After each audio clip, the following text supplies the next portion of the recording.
Hello, everybody, and welcome back to the Cataclysm of Hyrule campaign.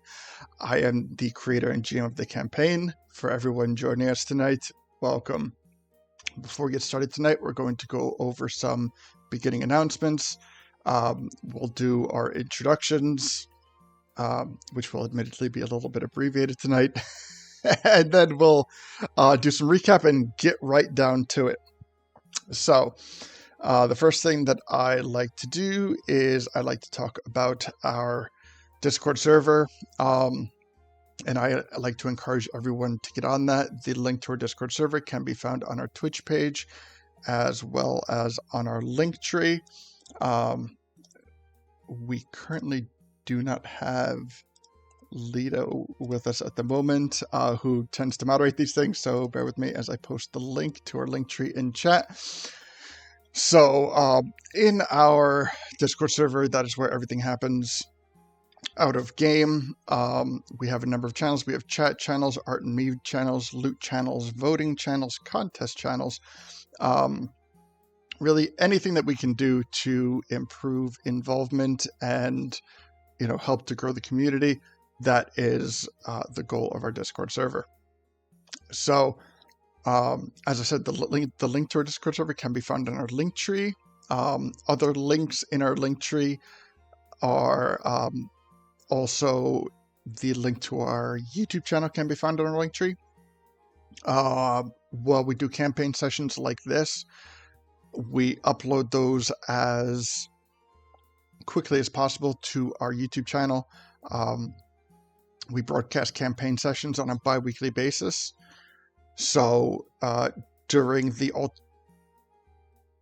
alternate weeks, we run a campaign session, and chat session. We run a chat session, and our chat session does not get uploaded to our YouTube channel. So every 2 weeks, we upload the campaign sessions, and in addition to that, on our Linktree, you can also find our Facebook group, which creates event reminders, among other things, to let you know when we are broadcasting our campaign sessions, and a bunch of other links.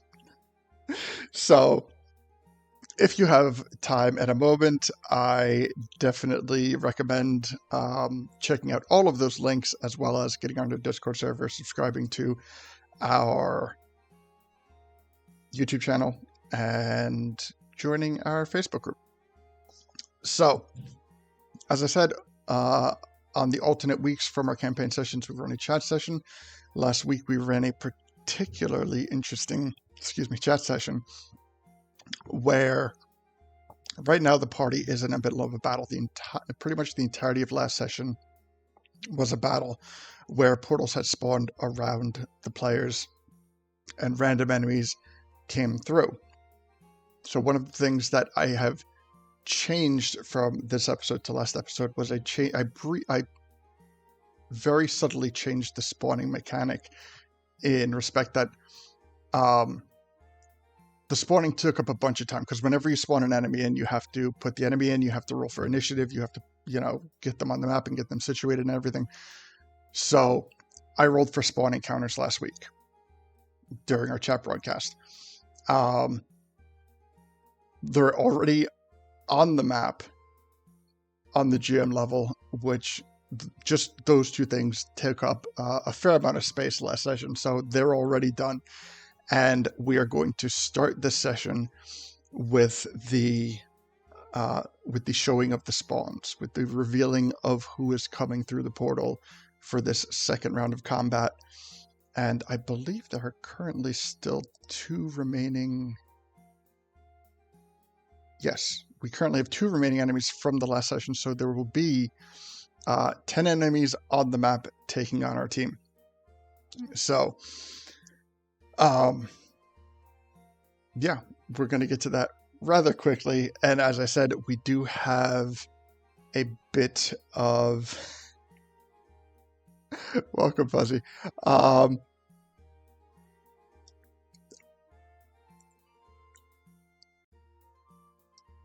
Unfortunately, Unfortunately, we have Leto had class tonight, so he will hopefully be joining us later, but we're not going to have him in the beginning. So Deacon is going to be controlling Leto's character. We have Afina, unfortunately, is not feeling too well. She will be missing tonight. We all hope that she feels better, but we will be without Afina tonight. So that being said, and also one of the things that we are going to do differently this chat session, because we ran into some bandwidth issues, I believe, last episode. So in an attempt to try to conserve bandwidth, because you guys can hear me okay, but the Discord server, for whatever reason, I don't always come through all that clear. And there is a bit of a verbal delay from the live broadcast to Twitch. It's just a couple seconds, but it's hard for the players to watch me on Twitch so they can hear me and listen to me on, like, you get what I'm saying. So I've cut the cameras for this session in an attempt to try to save bandwidth. So bear with us on that. It's going to be a little bit different. Yes, when the players can't hear me, that is a huge problem. So we're trying to make it as good as we can. So I believe we still will have some auditory issues, but we'll work with that, and you will work with us. Technical problems do happen, and thank you for sticking with us. So let me take it over to the map, and I'll go through the verbal introductions of who is here. So first, hold on, let me turn mics on. First we have Gully. How you doing today, Gully? Doing good. Looking forward to an interesting session. Yes. This session has definitely been weighing heavy on my mind. There are things that I would love to say about it that I'm already planning to talk about next week in the chat session. But we will get to it, and it is going to be a very intense session. As people can see the map, the summoning icons are not on there yet, but they will be once we begin. So I assume at this point the entirety of the team has heard, like, without spoiling anything verbally or in chat. I assume that the entirety of the team has heard about the unveiling of tonight's session, the big unveiling. So when we hear about that, I have no doubt that everyone's brains have gone to work and tried to figure out the best way to deal with this situation. But I feel like I've spoken about it a bit now, so I'm going to try to talk about it a little bit less so we can actually get to it. So, Gully, welcome.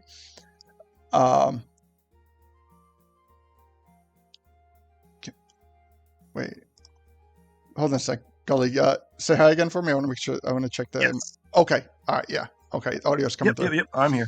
Wonderful. I just want to make sure. I was just checking the audio mixer, make sure that it was reading. All right. Next, we have Deacon, and as I said, Deacon will also be controlling Leto until the point when and if Leto is able to join us tonight.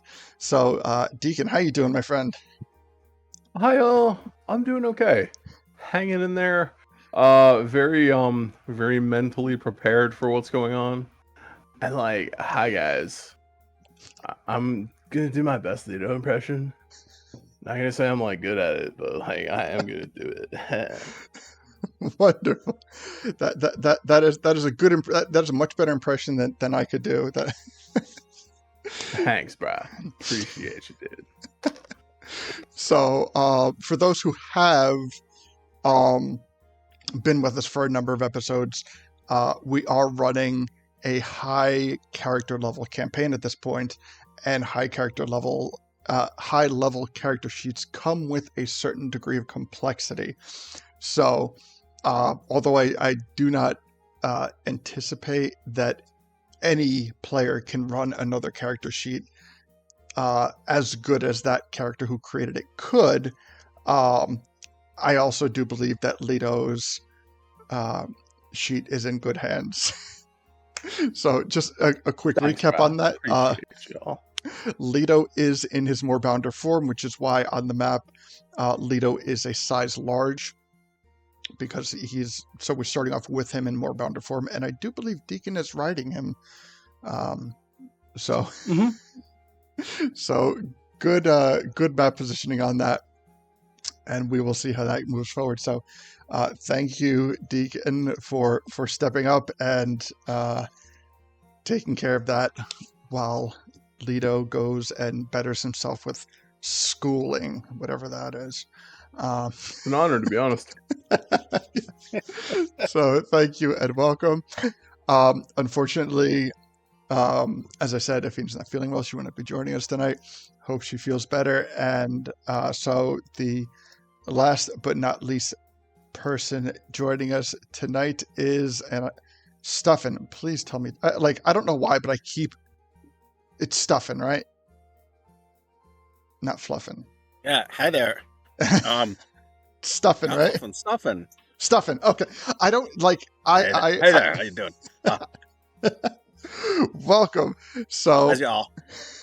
Good.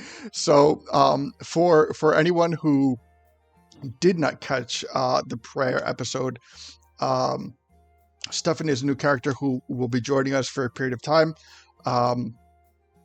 And he is a fairy, and just to iron out the mechanics of this, because fairies are a size tiny, and as a GM,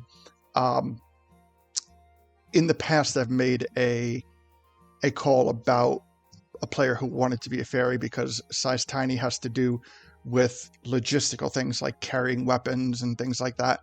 So since we're dealing with a multi-versal convergence, the quick fix, the easy patch to that is to simply state that when any fairy will join the campaign, one of the things about their universe is that they come from a universe where everything is larger. I believe it was level 7 of Mario Brothers 3, where everything's really that much bigger.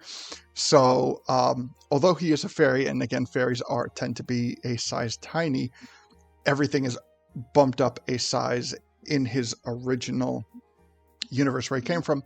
So Stuffin is a size small, more comparable to a size of Deacon. Being that you have made it through your first episode and getting into your second, what's your take? How do you like it? What's Stuffin's feel on what he has just stepped right into? Well, first of all, let's just say Stuffin is glad to have some really powerful friends that he just made. Because this is a very, very toasty session that we had last time. Man, okay. All guns blazing, and I'm expecting more of it too. He does have some rerolls. If you want to reroll any of the surprise encounters, go for it. We got a long rest at the end of the last session too, didn't we? Was that? No, we are running a continuance from the last session. Pretty sure we had a long rest. Okay. Stuffin feels well rested, I'll tell you that much. More so than the other characters. Yes. A long rest would have been beneficial, but with these things coming out of the portals every 4 turns, so that equals out to every 24 seconds a new spawn comes out of these. It comes out of these 1 of 8 portals, and yeah, it is proving intense, and it's funny because when we did the first round, I was like, oh, we rolled some pretty high rounds, some pretty high rolls for these spawns. So I was like, the next round is probably not going to be that severe, just statistically speaking. And I was wrong. I was so wrong. So, with that, so typically, so yes, with that, welcome Stefan to your second episode, and let us delve right into it. Actually, so all right, so there we go. So now, actually, I just have to warn you, like pretty much as soon as shit starts going down, I'm gonna have to disappear a little bit, and it's really because I'm afraid my character is gonna be killed. But I will come back after everyone else is dead. And, well, let's search your bodies for any loot.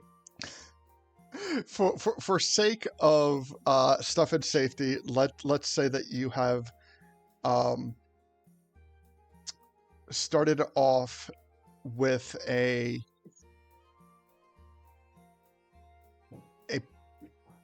potion that will take you to a one-time use potion that will take you to an extra dimensional plane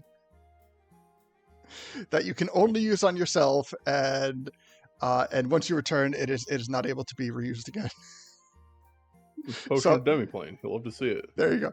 So I can just fly up, and people can ignore me in the clouds. That's true. Also, if you don't mind, if you just stick close to me, it'll be okay. So I will also say you're playing two characters. Which one am I supposed to? Well, oh, I guess sorry. you're riding each other, right? When you put it that way. Okay. The green one. Okay.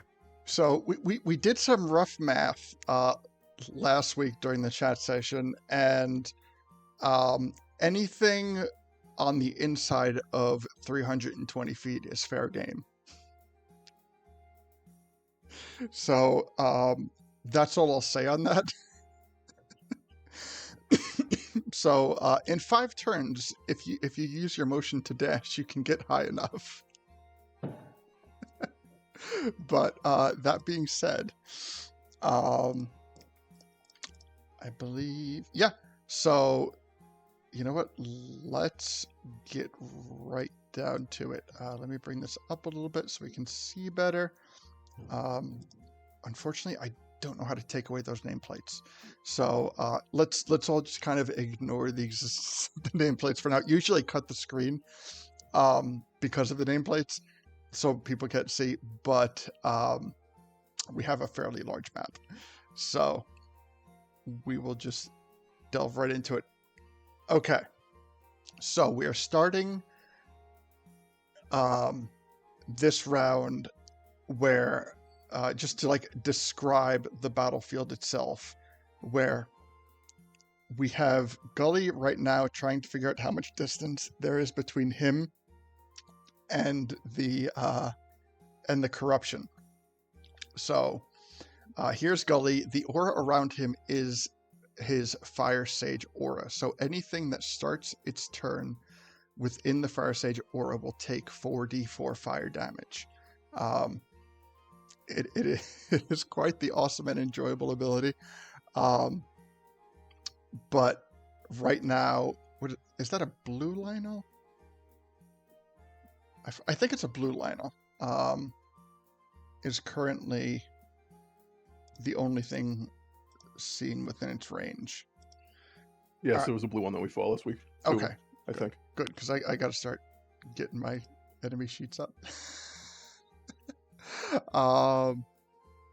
So over here we have a transformed Zora, which is slightly different from the mutated Zora that we saw in the Water Temple. And part of the big changes is that it only has a movement of 10 feet. So it is, kind of crawling along. We have a Fiend who is actually flying right now.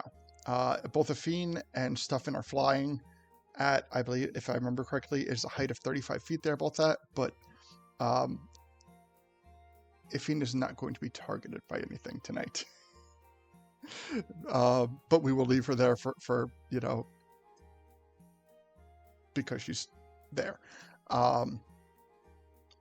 So we have Stuffin, we have Leto as a Moorbounder who's being ridden by Deacon. we have up in the corner, we have the corruption now. I got to step away. Okay. If my turn comes up, Uh-huh. yeah, I got to step away for a few minutes. If my turn comes up and you want to just try to dispel one of those portals, I encourage you to use my character and do that. Okay. Are you? Do you want to try to Spell magic. dispel the golden portal that you did last time, or one of the summoning portals? I'd prefer the golden portal. Okay, gotcha. Perfect. All right. All right, sounds good. See you when you get back. And Do you want me to roll anything, or no, that's okay. That honestly, like that's a good enough kind of command that I can run off of. And Okay. Sounds good. Thanks. got you. Okay, so in the northwestern area of the map, we have the corruption, and just to reiterate what the corruption is, the corruption was the possessing force that was possessing Princess Ruto in the water temple. A couple episodes ago, Princess Ruto was able to separate herself from the corruption, and since then the corruption has been being hunted by Leto, which is what led us to this encounter. And the golden portal right next to the corruption is an escape portal that the corruption is trying to summon that will provide him means of escape. So, being that we are at the top of the order, we're going to go through our summons. And usually what I do is I start off at the 12 o'clock position and go in a rotating fashion. But for reasons of dramatic effect, we are going to start at the 3 o'clock position. No, we'll start at the 6 o'clock position and go in a rotating fashion. So, as just a few seconds ago, shadowy figures started to appear on the other side of the portal. Everyone realized that there was another round of summons starting to come through this portal. The first one to come through the portal came from the most southern direction. And it takes a little bit of effort, but squeezing through with a labored grunt, a fat moblin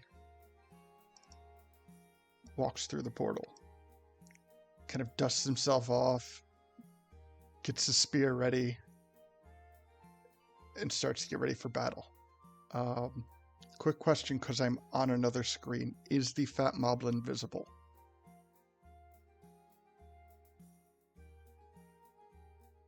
Yeah. Yes. Okay. All right. Because I wasn't sure if I would need to. Yes, on the yeah, your stream appears to be frozen, My stream is frozen. but it is visible on our your stream's frozen. It's not showing video of any kind. Well, it's like okay, there it goes. It was solid frozen with like an Okay. So, all right, I might need to switch back and arrow forth. 30 seconds. And like Okay. So, you know what? I don't know. I'll do the next reveal, and we will see if it works as it should. Okay. So the next portal opens, and anyway, sorry. I see the fat moblin on it now. Okay. All right. And next one to come through the portal is a black moblin. Black moblin came through the portal last time, and it was so this is something that they are familiar with, that you have dealt with. All right. So just to check, is the black moblin visible?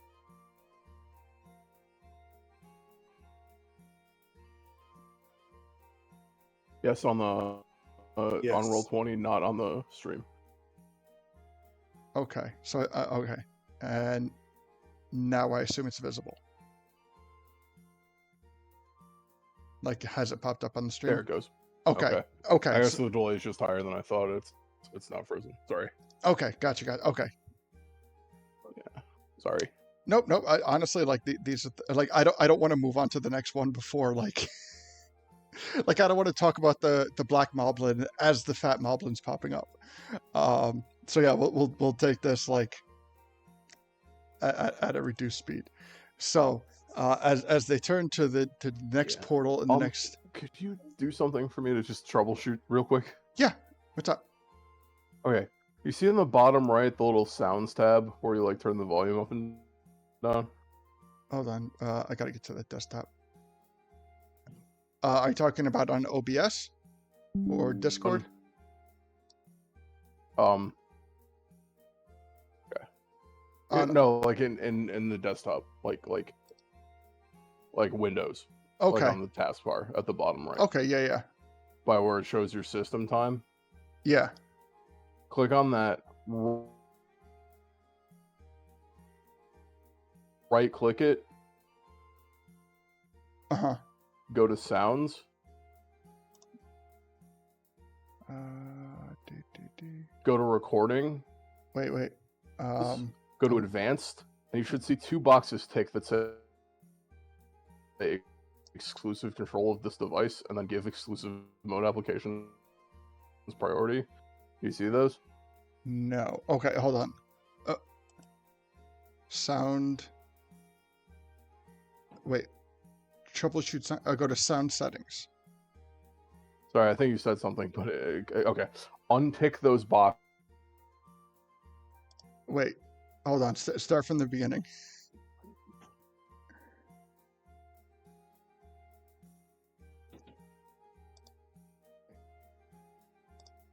Sound.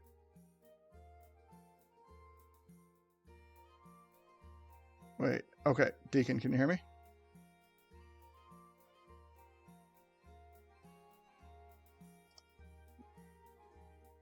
I feel like I've lost all audio now. Do you need me to go over it again? Yeah, please. All right. So what am I right clicking first? So okay, you right click the sound button, like if you were gonna go to the audio mixer or like like the button in the Windows tray down by your time. Yeah.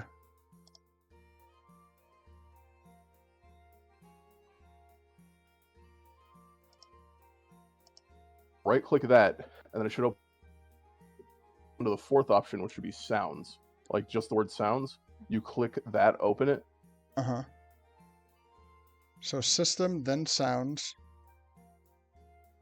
All right.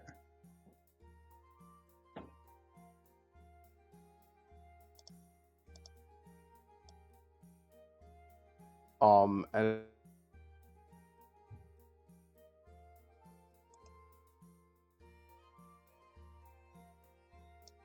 it should bring you to a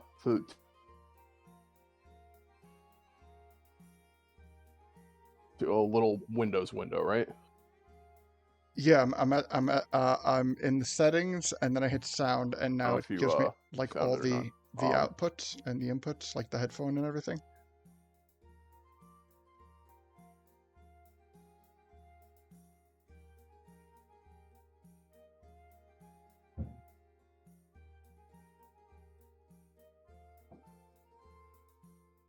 Deacon?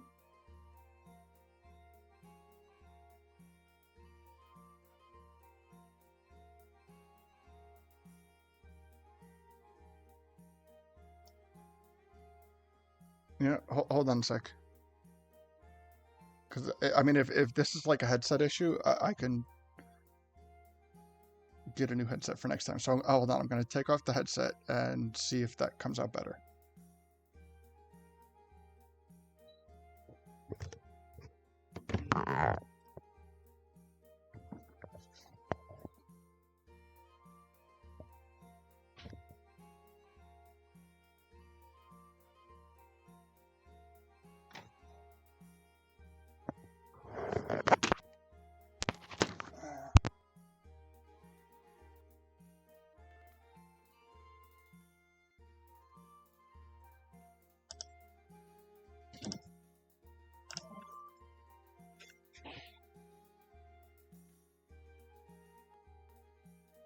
I feel like this is making it worse.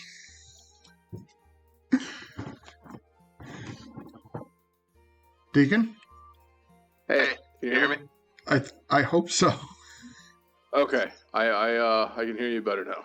Okay, I've taken off my headset. Gotcha. I almost wonder if that might be part of the problem. I'm well. You know what? Let's run it without me having a headset and just using my desktop microphone and see if it goes smoother. If that's the case, I'll just go out and buy a better headset. That works. That works. So far, Sorry, it hasn't cut or dropped at all. yeah. So far, it's like it's perfectly clear and everything. So. Okay, great. Uh. If it changes, do let me know. Okay. Because if are you streaming? Yeah, I believe we're still streaming. Still. All right. I don't know if it cut off or not. Nope, Fuzzy's making jokes, so he can hear everything that's going on. Yes. Okay. All right. Never mind. Okay.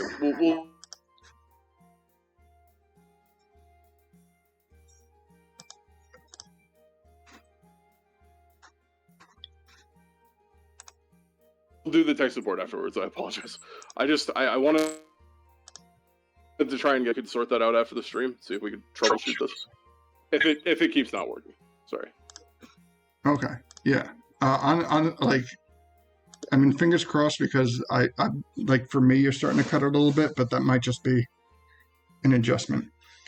So, all right. Let's move forward. Let's move forward. All right. Sorry.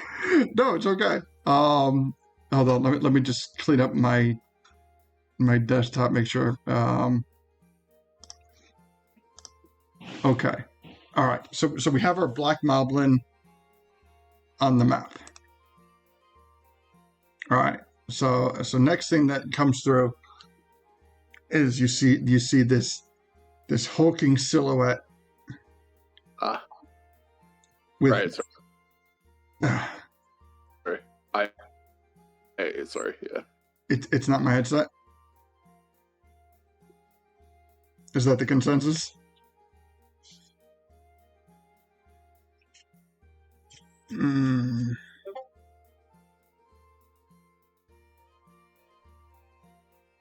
Okay. Can everyone hear me? All right.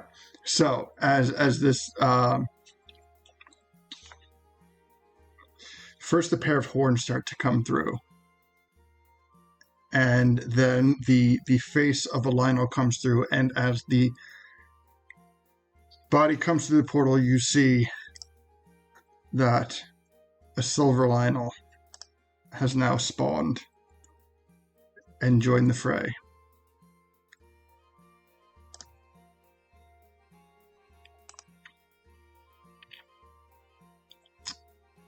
Next, I don't even know what that is. I forgot what I spawned. Oh! That is a cursed bokoblin.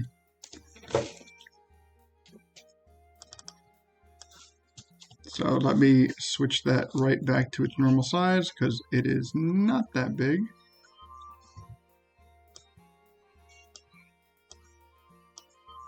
So a silver moblin, a cursed bokoblin, a cursed moblin. I'm sorry, no, it's a bokoblin. Ugh. A cursed bokoblin spawns right next to Leto and Deacon. To the north of Leto and Deacon, and hold on. I gotta move this portal to, oh.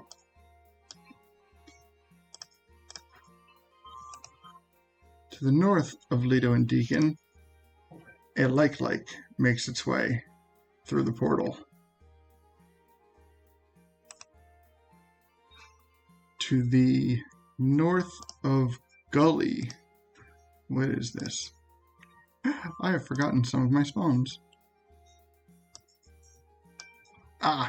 a regular old bokoblin spawns in the portal north of Gully.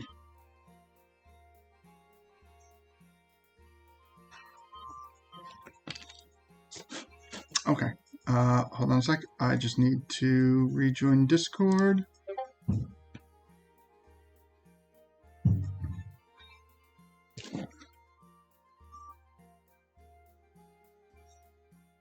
Hold on, let me.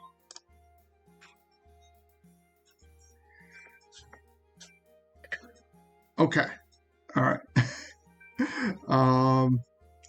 Deacon, give me a holler. Let me know the mics are working.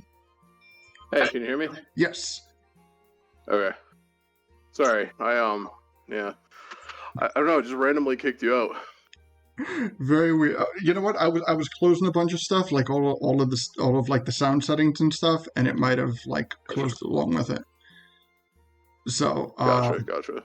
okay, so we Can have you get to untick those 2 boxes I was telling you about? Hold on, let me look. I couldn't find them because it froze up on me. Never mind. Yeah, but we'll take care of it later, see if that helps. But yeah, especially right now when I have like so many programs running, if I try to open other stuff, Yeah, we'll do it later. yeah. So we have a Yeah, I realized. Sorry. Oh, you're good. So we have a cursed bokoblin, a like, and a bokoblin have all spawned thus far. I say this like as I'm getting the character sheets ready. Then to the east,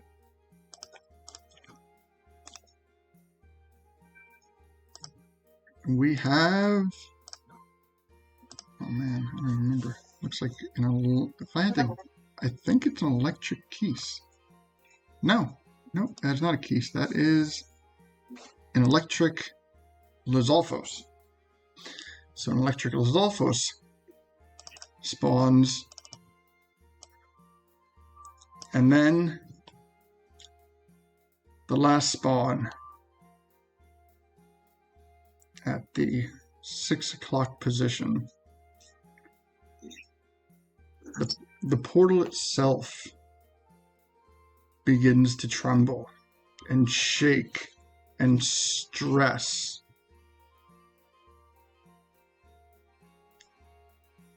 As its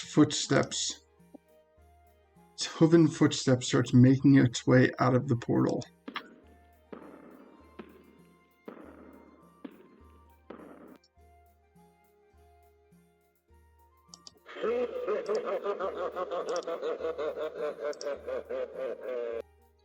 You have never seen this creature. You've heard of this creature. You've heard stories of horror and terror and destruction. But you never thought you would ever lay eyes on it. We little idiot. Baby. The golden Lionel has spawned. So, before we go taking any actions, let us get our initiatives. Well, I mean, you guys already have your initiatives. But let's see let's see how these guys do. We are off to a strong start. I believe, yep, the golden Lionel will take first action. Electric Lizalfo rolled a 5.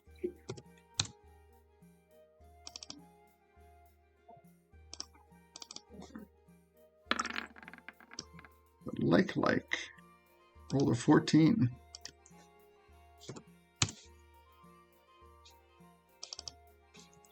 The cursed bokoblin has rolled a 7. Let me find him. Where is he? There he is. He has rolled a 7. The fat moblin has rolled a 1.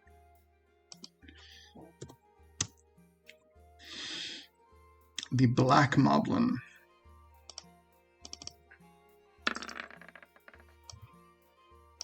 has rolled a 6. What did you say? 6 on the Black Moblin. The Silver Moblin has rolled a 9. And lastly, the Bokoblin has rolled a 7. Okay.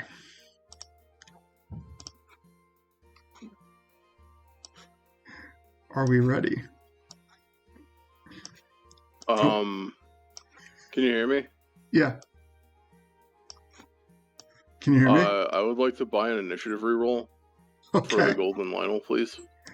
Initiative reroll. I've sent you the coins already. Okay, you got it. Let me find his. Might as well choose this. Absolutely. Actually, wait. Let me check something real quick. Because I believe I want to make sure if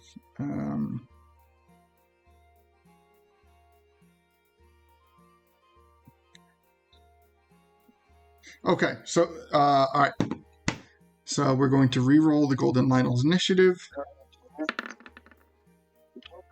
17.25. Guess that's better. Much more agreeable. I'll take 10 lower. Yeah.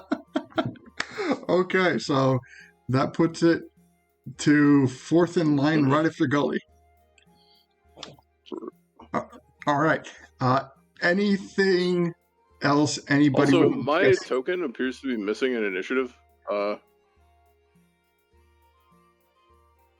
I think I also need to roll an initiative because my initiative seems to be missing on the board, unless I'm blind. I have you between the Golden Lionel Yeah, and the it's not all right, hold on. Let me. It's a 17. Oh. Okay. Let me fix it. So, oh wait. Maybe I have you controlled by the wrong deacon. All right. Hold on. I gotta check your character sheet. Make sure that both of your deacons are able to control.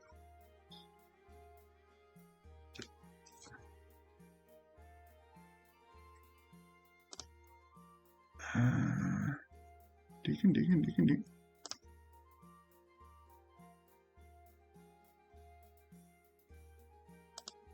Yeah, you're there. You know what? Hold on. I'll take you off the map and I'll put you back down and put your initiative on the thing manually. See if that helps. Thanks. Oh.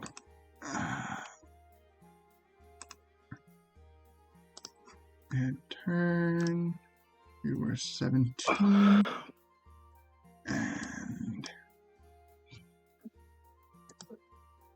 And I'll just leave it like that for now. Okay. Now can you see yourself? On the initiative order.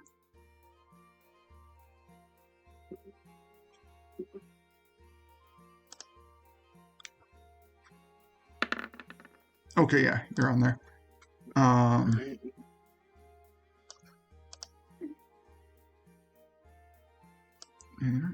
I'm gonna pretty much make this. There we go. All right. So, before we get started with the continuing initiative, are there anybody who would like to partake in any rerolls or any cookies or anything like that? No preemptive actions being taken, but anything else would anybody like to do? One for the Really hills. feel... What's up? Said, yeah, I'd like to run for the hills. Yeah, I believe that. Oh, when Gully wants to run, you know you're in trouble. Important question. Yes. Since initiative is technically an ability check that, as evidenced by it keying off of the results for Jack of all trades, can I eat a cookie to improve my initiative by 1d4? You know what? Sure. Sure. Thanks. And Perfect. Excellent. There we go. All right, so that puts you right above the Lionel now. That's Okay. all that I needed. That's it. That's all. We're in business, boys. Thank you, Buck. Okay, welcome. All right, so getting down to it. Here we go. Hey, Puck, Yeah. You back? you want me to roll initiative again? No, I'm back. we are keeping the continuing initiative from last session. Right now, your initiative is a 27. Okay. Yeah, I don't want to re-roll that. Yeah. Okay. So Okay. you actually are top. I'll eat a cookie. You what kind of Make cookie? myself that much faster. So we are about to start initiative. You are Not one that costs anything. you just want to like She's eating natural cookies. Yeah. You guys just got like a package of chocolate chips. It's like eating Oreos or something. Oh, see, I Hell yeah. I Hell thought yeah. that being a fairy, you might be eating like what's that called, the Keebler Rainbow Chips Deluxe.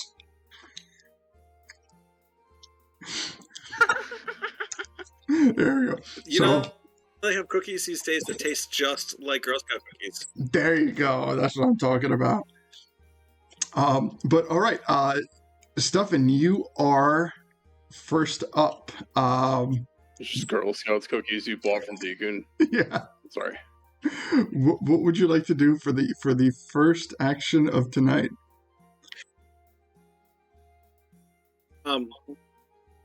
Man, guys, I feel like I should start dispelling these portals. I don't know if we're all going to run or not, but Feel like that's a does that good make idea. sense? Can I use the free action to reply as Deacon? Let's huddle up, and I'll get us out of here. But yes, in the meantime, I think getting rid of that portal is the best thing you could do. Okay, All right. So so that's what I'll do. I'll dispel. Oh, the golden one is still there. correct. We could try to just take out this unicorn guy too. Like, that might be the fastest way to win this if we can actually target him, her, or them. Yeah, but Bad can't they idea. escape to that portal? Yeah. Well, if I dispel the portal before they escape, then maybe that gives us a shot. The way I see it, we have one turn to deal as much damage to it as possible because we need to leave on my initiative. If you can get within 10 feet of me, I'm going to teleport us out of here, which is the only way we are going to make it out of here alive. No exaggeration. That is the only way. What is the initiative? What is your 18. initiative? I go right before the Lionel. Okay. Something that the initiative's not in order, by the way, but I can just lay out some damage on it. It's not going to take it out, though. Yeah. That's true. I mean, my thought process is like, we all just get in our last fuck you before we leave. I don't know if you're in for that, but it's the only thing that I think that might I don't think we can kill it, but because we have to that Lionel can kill any one of us in one single turn at this point. Maybe even two of us in one single turn. So it's and at the end of the round of the end of the initiative, that thing is going to portal out one way or the other. So we have our collective of turns before we need to get out of here. Do you get what I mean? Okay. I'm sorry. I'm not trying to be a pain in the ass. I'm just. No, that's fine. Listen. I think you guys are a lot higher level than I am too. That's true. That's true. So, like, yeah, and if you don't think you can take it out, I'm all with you to just get out of here. Yeah, it'll take all my movement just to get over to the unicorn, the thing by the portal. So yeah, Sure. Nice. Can we see it? Is it visible? Yeah, is what visible? Oh, I don't know if it's visible for you guys, but it's visible for me. Yeah, it should be. It's right here. So Top western Unicorn? corner. Okay. up until the point of it casting the portal, like prior to it casting the portal, Gully was able to see it. But once it committed to the action of creating the portal, which was at this point, I believe 2 turns ago. At that point, it once it commits to actions, you pretty much know what it is and where it's at. Okay.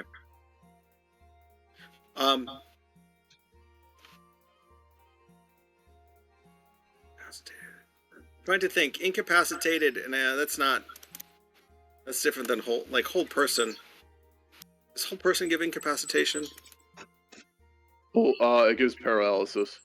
Paralysis. Okay, that's a lot more powerful. I mean, I'll nail it with what I've got, and you guys can decide if you want to depending on how this goes, you can decide if you want to charge it and try to take it out or not. But I will. Yeah, I guess that's what I'll do. Where are you teleporting to? Totally out of here? Totally out of here. Okay.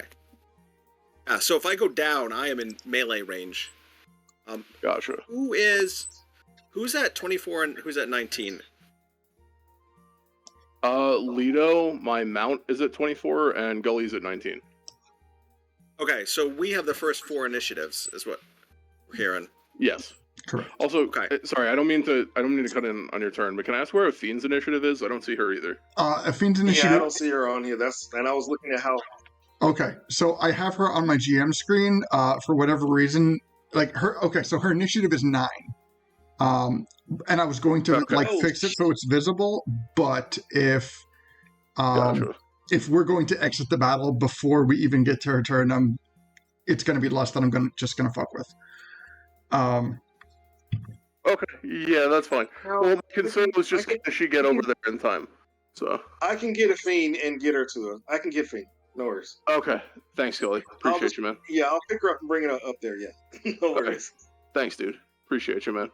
Because I had to talk with Lido, and it's he could go get her and then come back, but that's not really what his character would do, and I want to try and be faithful right now. Mm-hmm. Plus, I think Plus, I think if Rafine were here, she'd probably, after the conversation we had, I think she'd try to shoot him with the Crown of Stars. But if her initiative's not coming up before it, then that doesn't come into play.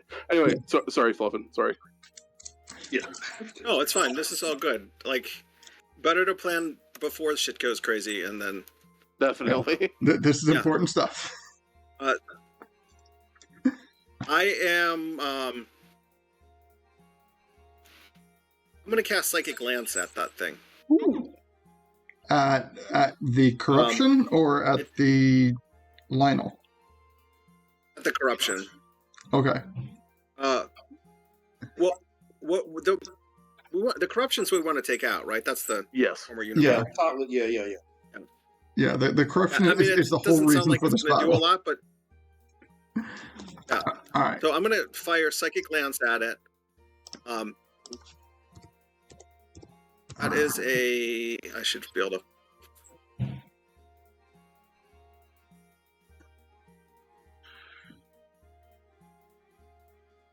I do not have psychic. It is tell me what kind of save it is. You know what? I don't have psychic lens in my intelligence. compendium. Oh. So yeah. It does 76 psychic damage Okay. and incapacitates the creature for the turn, Oh, Okay. All right. if it fails to save. Half damage. All right. So what kind of save? I'm sorry. What kind of save? We could run up to it and teleport it away with us. Intelligence. Intelligence. Intelligence plus 6. DC 16. Oh, it's possible. Oh, shit. It's possible. 30-20. So it makes the save. Okay. Um. Okay, so it's still going to take So- half of this damage. Okay. Okay.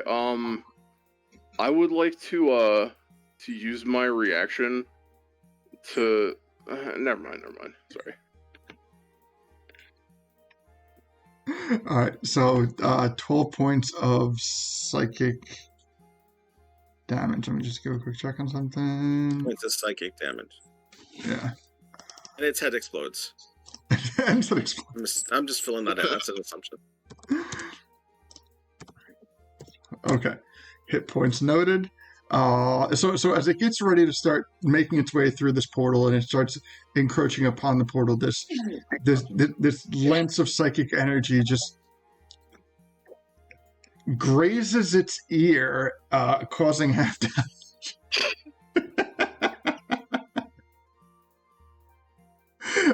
All right. I couldn't not. Anything else for Stefan's turn? Well, Yeah, Steffens is going to go near. Is it Gully that was going to teleport us out of here? it's Deacon, little plant Deacon. creature. We're technically right next to each other. In fact, if you want to hop on Lido, we have some potential. Oh, okay. Like you just I'll do joined that. me on his back. He's a moorbounder currently, so he's a large creature, so he can hold us because we're smalls. Okay.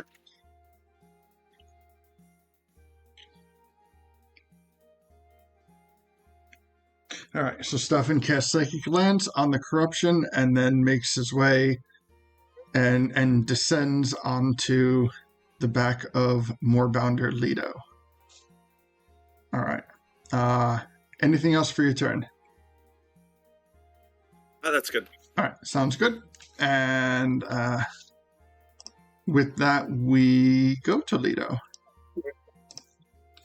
Okay. So, let's see. Oh wait, that was. There you go. Okay. So Gully, you said you can make it to the shadow, or did you mean make it to us? I can make it to where you are currently, but I also got to pick up the fiend. So if you're gonna move further away, Nah, I probably. I might still be able to make it. Okay. Well, I was just curious. Okay. So, I gotta check the spell real quick. So I was expecting him to have some kind of DPS spell, but looks like he burned all those. The only one left is Call Lightning, which should be placed over it to do some relatively free damage. So here, let me just see. Alright, so yeah, so basically as part of how the spell works, it should just take his bonus action. And let's see. One sec.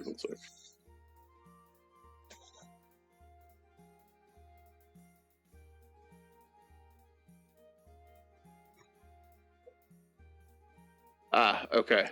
So, yeah, it consumes his action to deal his guaranteed damage with Call Lightning, which I am rolling up to see if he cast it at higher level. I don't remember. But yeah, so what I need is a dexterity save for 19. From who? The shadow. Shadow. All right.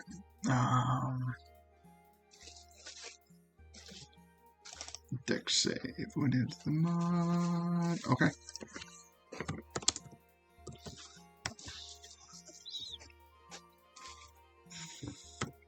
All right.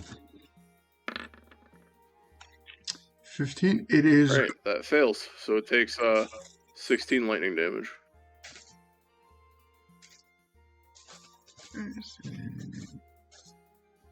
Is there any other condition? Okay.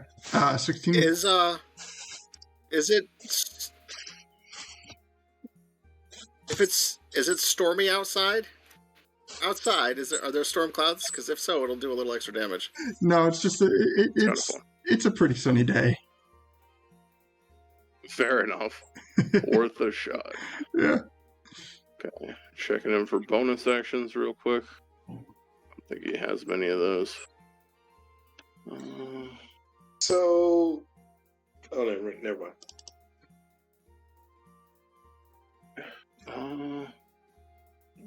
All right. So yeah, he's gonna. With that, yeah, he's gonna move.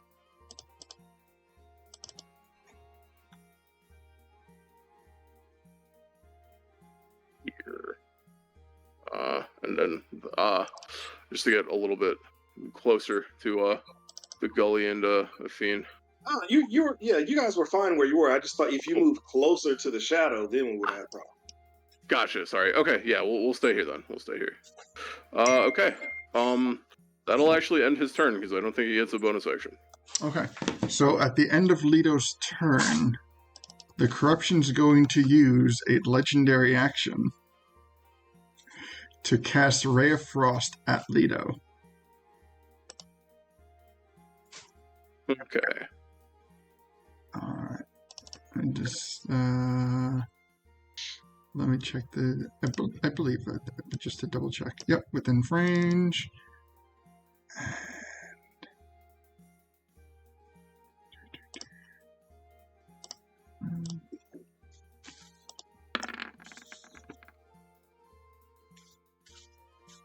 That should not have gone like that.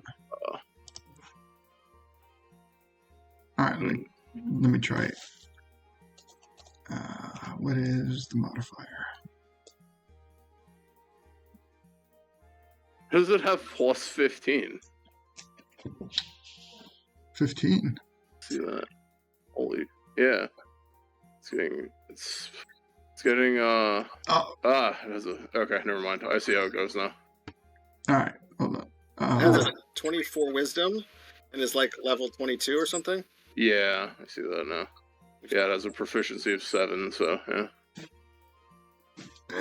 Alright, so let me do that roll. And then a plus 1 bonus somehow. Wait, what? Yeah, it gets a plus 1 bonus to its spell attack as if you gave it a wand or something. How's it? Oh, I'm looking at the spell description. I'm like, that's not right. Okay, so yeah, okay. I mean, I don't know why it has that plus 1 either. But, yeah, I assume a 31 hits. Yeah. Yeah. Alright, so it's going to be 13 points of cold damage.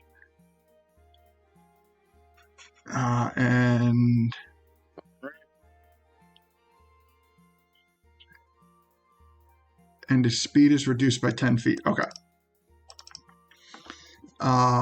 With that, we move to Gully.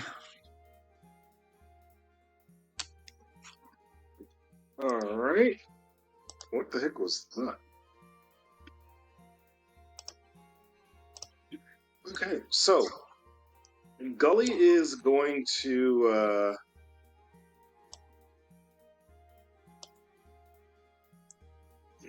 move here. Hey, Athene, we're getting the heck out of here. Come on, girl, you're going with me. And he'll scoop up Athene and then move up here. All right.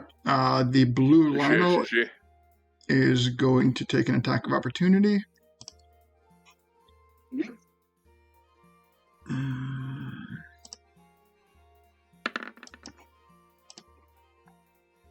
That's a dirty 20. Remember this blue Lionel, I think, has a minus D6 penalty. Oh yeah, 'cause From he's got snapping the. static. That's right. Good check. Good call. So it is. It's no. okay. It's still missed. Okay. Nice. Hell yeah. Nice. So it tries to take a swing at you and just misses as you grab Afine and bring her up. I'll move her over. Put Afine. Let's put it right there. All right. Deacon, get us the heck out of here. We gotta go now. All right. All right. So, anything else for Gully's turn? No. He yells out to Deacon, "Hey, get us out of here now!" Okay. So with so at the end of Gully's turn, you hear a voice come across the battlefield, and a very low, grumbling chuckle is, Deacon. I'll remember that name. You're not And even real. Shut up. let me check some distance. Ooh. I am okay. So, as a legendary action from the Lionel, it is going to make a bow attack on Deacon.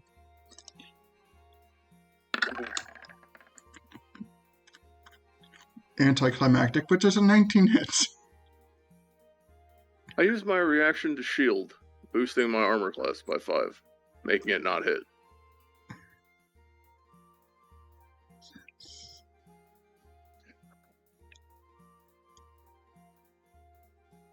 And okay, all right. So as you see him like say that to Deacon as he knocks his shot, it like this blazing electric arrow just blasts across the battlefield, and right as it gets to Deacon, he just holds out his hand, and a little like his eyes just go purple for a few seconds as this like purple psionic barrier brushes away the arrow, and as it just knocking it down to the ground. And he says, "I'll remember you too." All right, so with that, we go to Deacon's turn. Deacon, what do you do?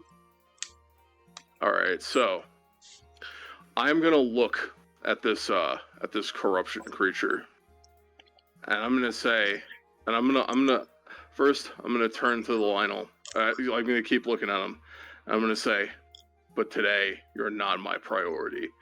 I'm gonna take out my bow, and I'm gonna take out one of Ruru's arrows. Mm-hmm. I'm gonna use my bonus action because on my teleporting is an action, just cast a spell. So my bonus action, however, because I'm concentrating on Swift Quiver, allows me to make 2 bow attacks as my bonus action before I do anything else. So I'm gonna knock one of Ruru's arrows at the corruption. All right. Okay. Let's see the attack roll.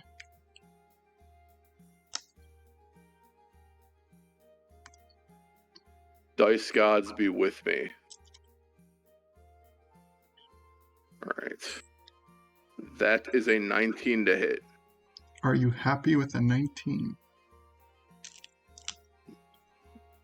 It's a +7 wisdom. Let me think. It's got to be an in-between one. He's asking if you want a cookie, is what he's asking you. No, yeah, I'll take one. Fuck it. We'll do it. We'll do it. All Okay. right, 22. 22. Are you happy with a 22? I gotta be. Okay, yeah, it is. I believe in you, Ruru. I believe in you. All right. So 22 is going to hit. Okay, so first and foremost, I'm going to add a D12 to my damage and armor class by expending an inspiration as part of my Blade Master's Flourish. Of course. Just when you really need it, right? Yeah. So that's 24 magical piercing damage. And then whatever effect Ruru's weird, creepy arrows have on this thing, if anything.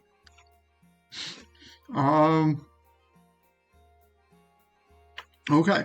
So, It's like, never mind, I won't say anything.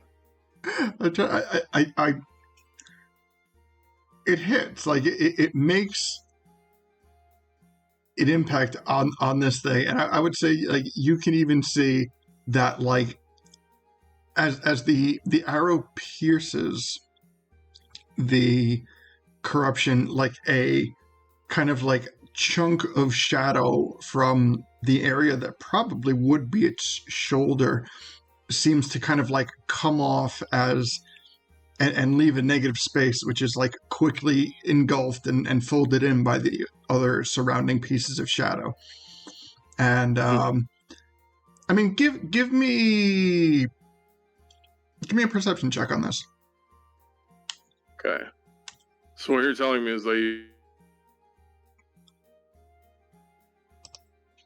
I'm sorry, the mic cut out a little bit. use the necrotic arrow on a necrotic creature, and I can go fuck myself. Got 12. Okay. I'm not necessarily saying that. Hold on a sec. I'm saying... Yeah, kind of am saying that, actually, looking at that sheet.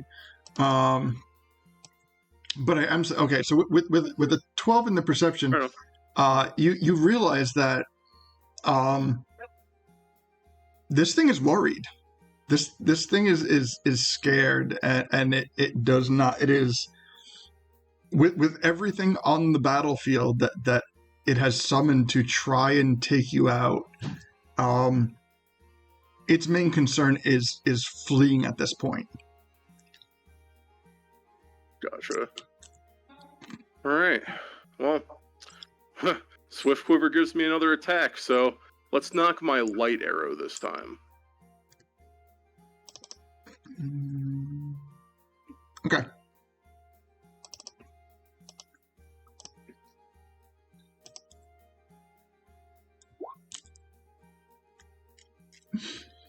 All right. You gotta be fucking... Hang on. I'm not allowing this thing to escape. Leto would not allow me to allow this thing to escape. I know. All right. So You we're would at be chewing me a new asshole. All right. We're at a dirty 20. Are you happy with the dirty 20, or do you want to go again? Let's see. I already feel like I've put too much into this. So we're sticking with the dirty 20? I want a 22 again. We're gonna go for a 22 again, if you guys don't mind. Does it bother you guys?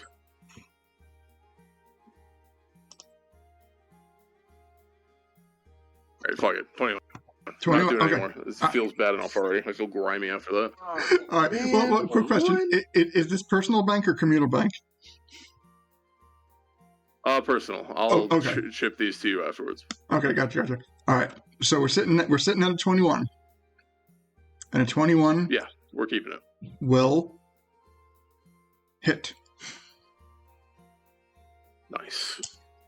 Okay, so 24 magical piercing damage plus I think a light arrow. Hi, Lito. Plus a light arrow does 1d6 radiant on top of everything else. Okay. Mm-hmm. So we're looking at 27 radiant damage. I guess. All right. 27. Yeah. Okay. So the radiant arrow pierces through its skin, much like the other one did, and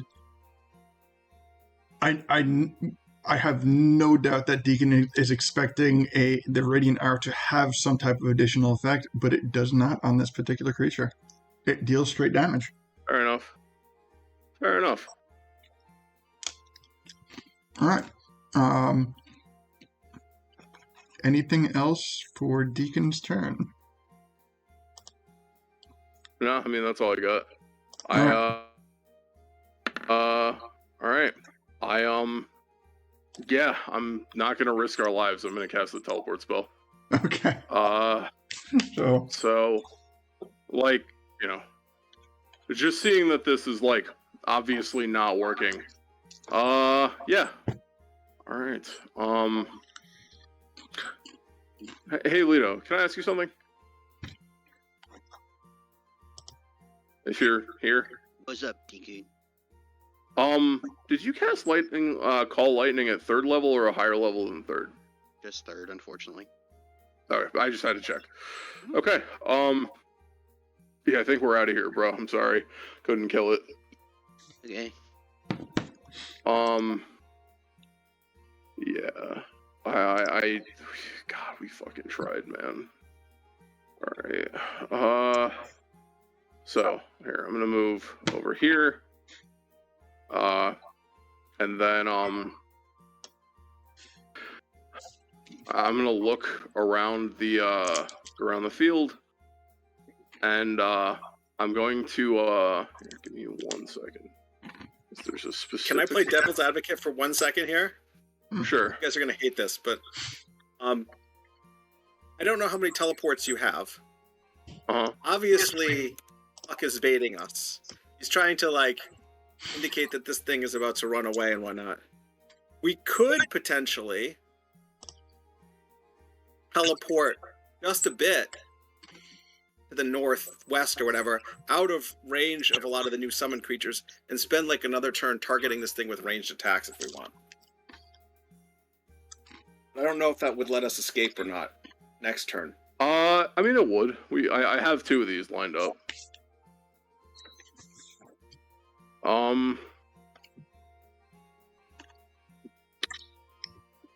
Well, I'll ask you guys, what do you think? There is a chance that fucks up and we all don't go anywhere. I think. If it's an area we can see, we could end up, it's a 75% chance we go exactly where we want to be, but there's a possibility it doesn't work. Just letting you guys know. But 75% chance is a pretty good odds. I could help you with a reroll too if you need to. That would be handy. Gully Lito, what do you guys think? I don't want to leave you out of this. I'm being ridden, so I really can't say yes or no. I'm willing to go wherever it needs to go. Another shot at possibly killing it is always going to make me happy. That's fair. I'm fine with that option. Okay.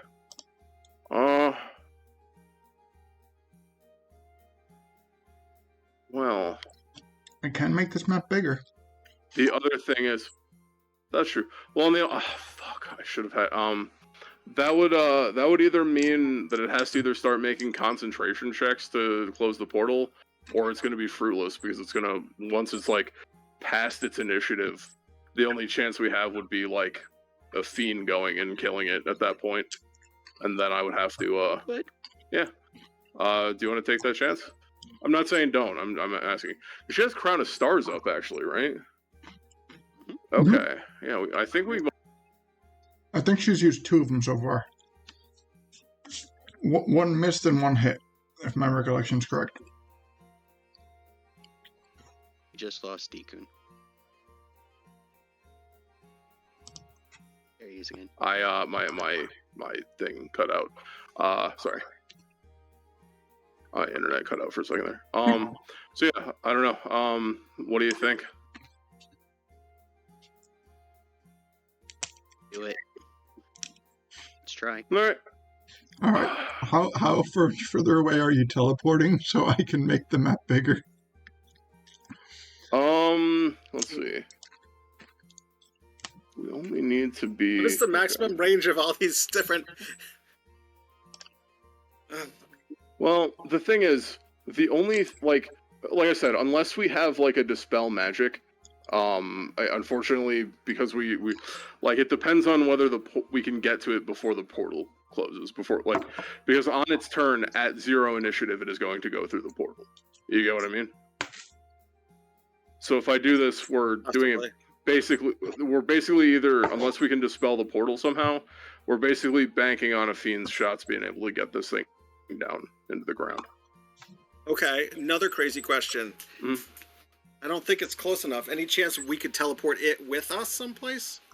No. It's gotta be willing. Yeah, it's gotta be willing. Also, it has to be within 10 feet of me. I figured.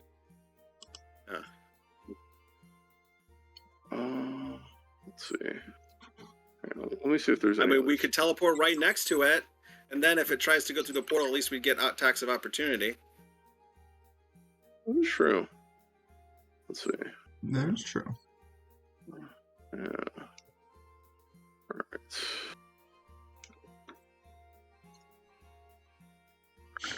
Well, let's see. It'll be 30. So.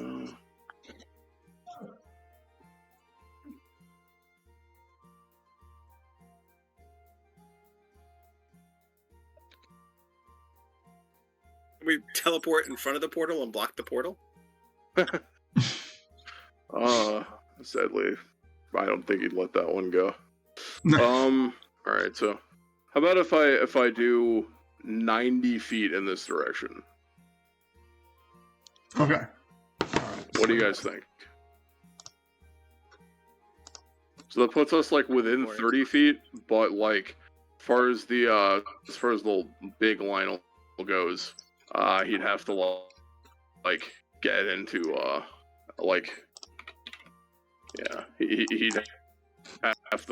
he'd have some work in to do. So all right, actually, so we need to get 150 feet away from the Lionel. I'll put it that way. Yeah. So we're going 90 feet in a northwestern direction. So that's.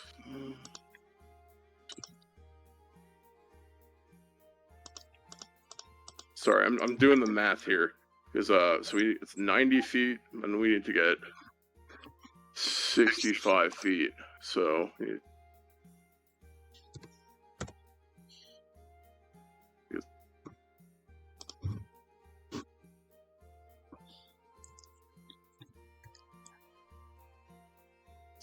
All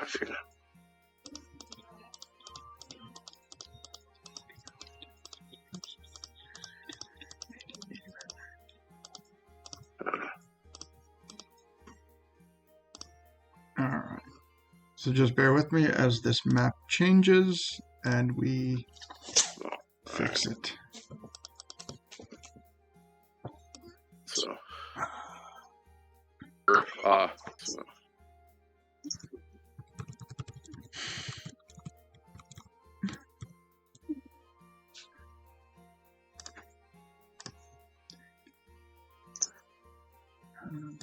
There.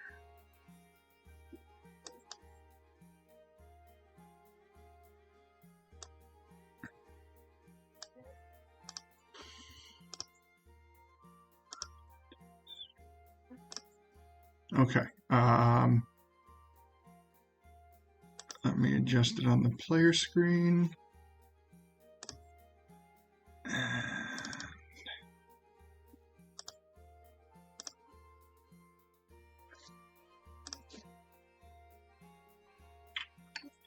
Okay, so is this new map acceptable for what you want to pull off?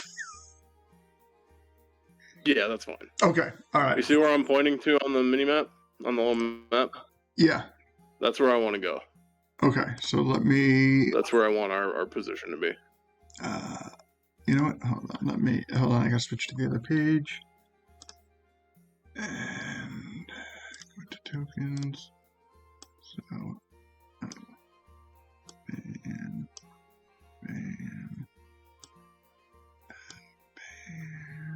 2, 3. So, do any of you feel bad about this? Bad for this fish creature that's been very, very slowly moving towards us, one square at a time, 5 minutes in striking distance, and then we're just poof gone. Later, bitch. All right. Did I take everybody appropriately? Like you guys are so small on the map right now. I just want to make sure. All right. Honestly, like I'm just gonna kind of like make sure I got everybody, and then, all right, position yourself to how you feel comfortable being positioned.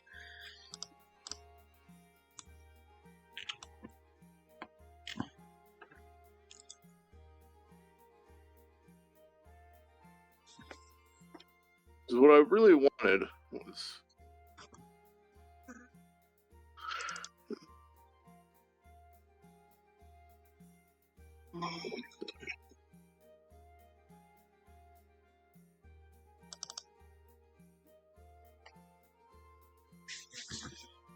This is kind of where I was like hoping to be, but I feel like that's a little further away from everybody. So let's give me a sec.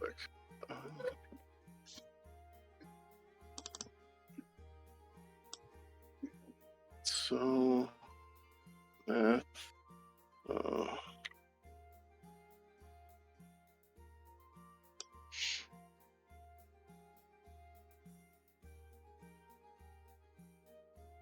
Okay. Let's do it. Okay. All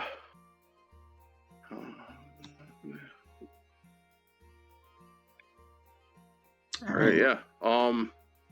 So I was thinking like roughly the distance that I'm at. Is that acceptable for you guys, or did you particularly want to be closer? No, I'm good. I can still get to him from there. So yeah, I'm good. Okay, perfect. All right. So, anything else for Deacon's turn? No, that culminates everything. Okay. So at the end of your turn, the Golden Lionel is going to use a legendary action to withdraw and move half its speed. Okay.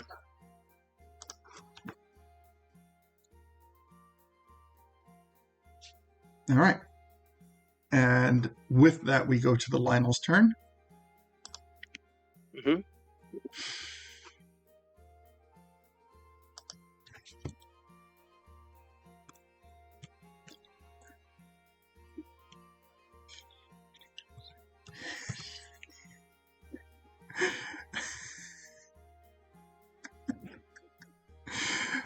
Okay. He's giggling. He comes at the lot of you with lightning fucking speed.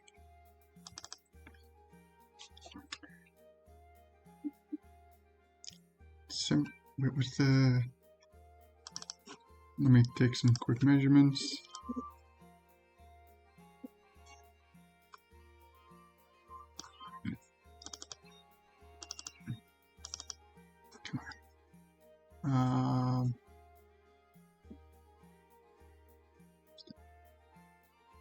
Okay. Oh, by the way, Uh-huh.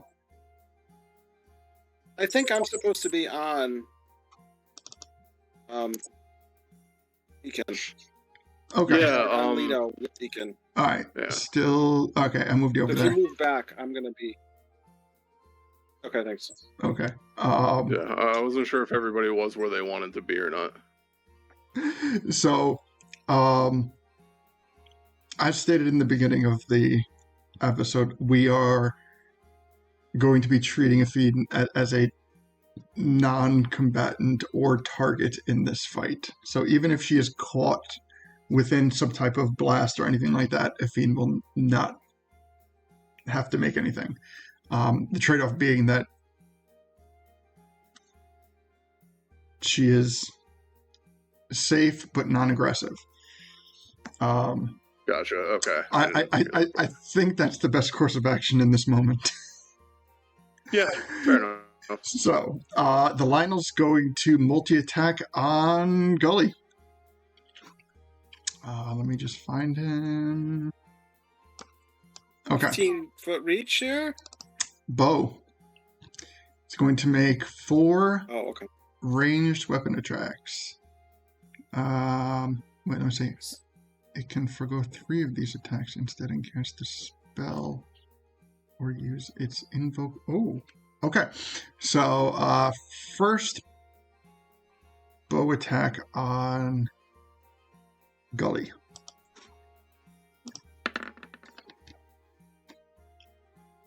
Gully does a 25 hit. I mean, he's gonna hit with everything, so yeah. Okay, so with that, I need a con save. So right now we're sitting at 22 piercing and 6 lightning damage from this bow.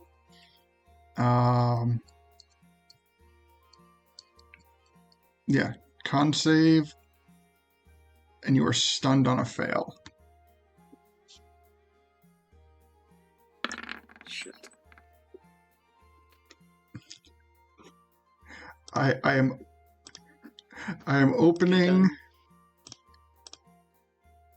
Where is it? Where is it? I am opening Discord loot. Take a reroll. I'm going to give you a reroll. Okay.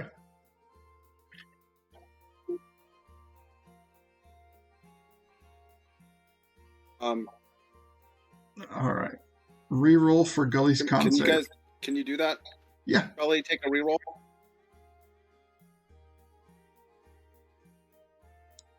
You want it? 18. We're getting closer. You want to throw some D4s on that?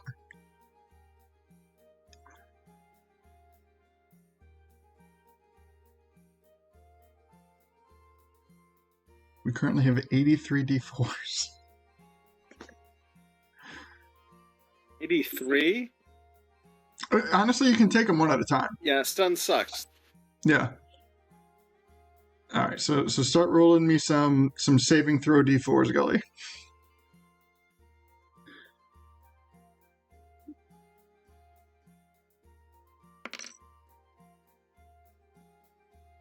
Okay. So with I mean you can't roll less than a 1, so I'll take us down to 81 and say that you've succeeded the con save for stunned. And with that, it's going to forego. No, that's only a 19. Well, I'm going to take 2 D4s out because you can't, because even if you roll a 1 on the next D4, you're going to hit the 20.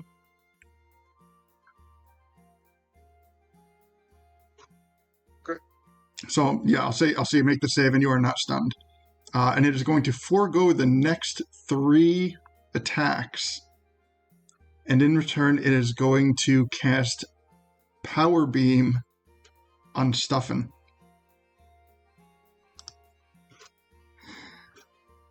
And why does this not fucking work right? What is it? Hold on. Oh, because I got to change it to an attack. So y'all know, I'm probably less attached to my character than any of you. If I die, I could come back and just power game. 28. Let me fix this a bit.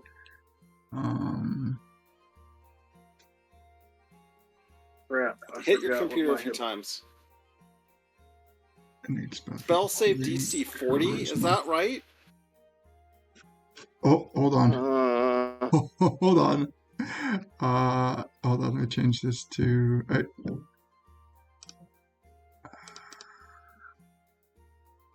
Charisma. Spell save DC is supposed to be 19. It probably is. Honestly, that's... Pay no attention to that. This is a homebrew spell, like, from the thing, and I probably just didn't upload it right.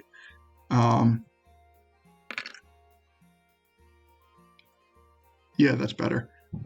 Doesn't Where's the fucking attack? That's the damage. Hold on.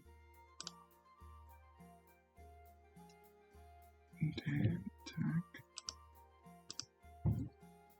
Ranged. Action. This should be working, right?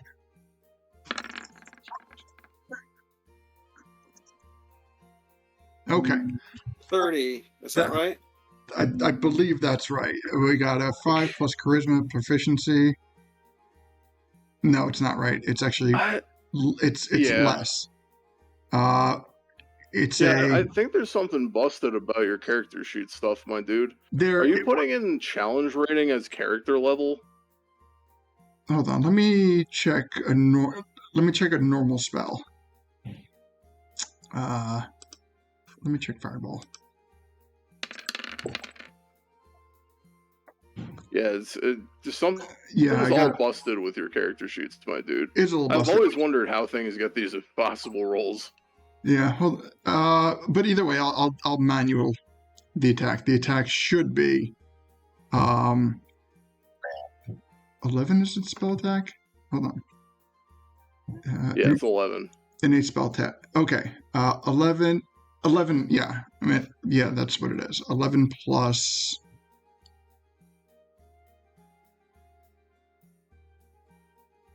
6. So it's 17, not 30. I apologize. So does a 17 My AC is hit? 13. Okay. I'll use a shield as well. All right. Yeah, this is... You know what? I think... Hold on. I think I know what the problem is.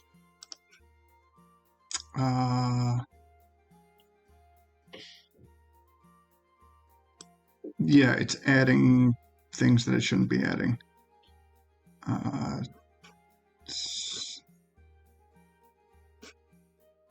Yeah. All right. I see what it's doing. So pay no attention to the numbers. I'll explain what it actually is. I'll subtract the stuff that it's... Like, it shouldn't be adding proficiency, and it shouldn't be adding charisma. Yeah. So I think this power beam comes at stuffing. This power beam comes at stuffing, and all of a sudden, something that looks like a big marshmallow just surrounds him, and it absorbs the power beam and gets a little toasty on the outside. All right, so we have a nice toasted stuffing marshmallow, but it does deflect the beam.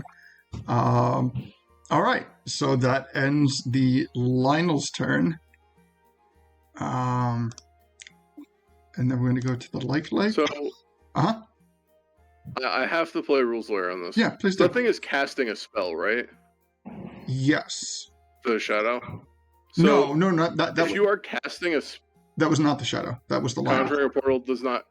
No, I know. Oh. But I'm saying the shadow we've been attacking has been casting a spell this entire time, right? Like, has it been taking the action cast the spell if what it's doing is magic and can be dispelled? Yes. Okay.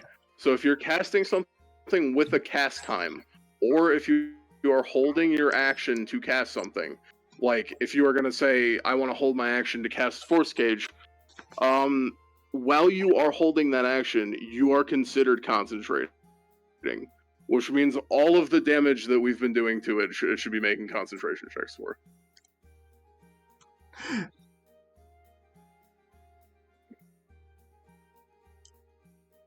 I mean, I guess So you know what? I didn't consider it as like verbatim. As a concentration, but I you know what? Yeah, you know what? I can.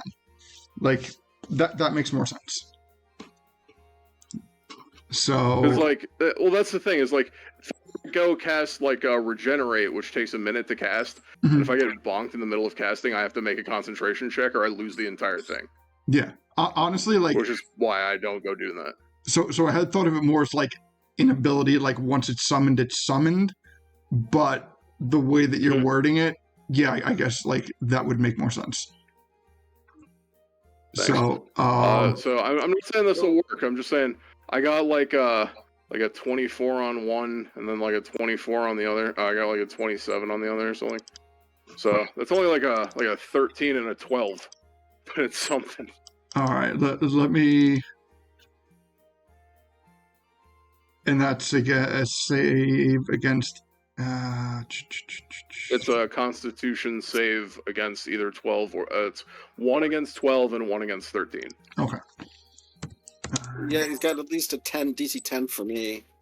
Yeah, and yeah, Okay. like every little piddling damage is gonna make a DC 10 con save. Okay, so you know what? Just for the sake of simplicity, I'll do the first one on stuffing, and then. Okay, it failed. Wow. Okay, portal's gone. I had to get a. All right. So. Thank you. Good call. Good call. Okay, there we go. All right, so now we are up to this. Yeah, I don't. Does he have any? Hold on. Right now we're at the blue Lionel, and I'm just checking to see if it has anything that I can do.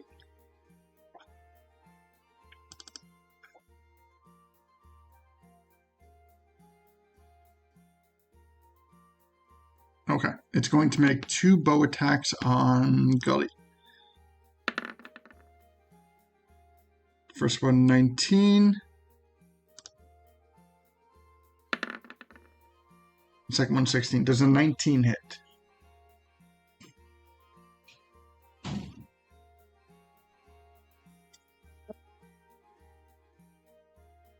You cut out real quick there, Gully. Sorry, does a 19 hit? No? No. Okay. All right, so the blue Lionel makes 2 bow attacks. Oh, and I just took him down. I had to get him back up. Both bow attacks miss. With that, we go to the silver Lionel.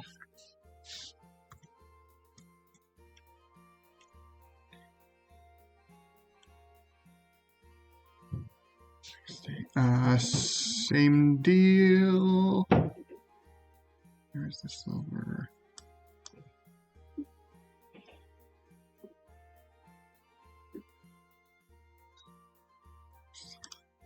There he is. Okay.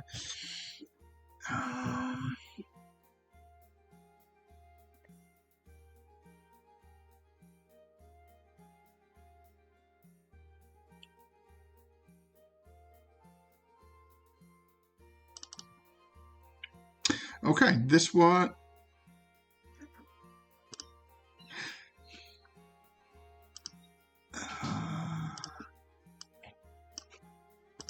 Fireball. Nice.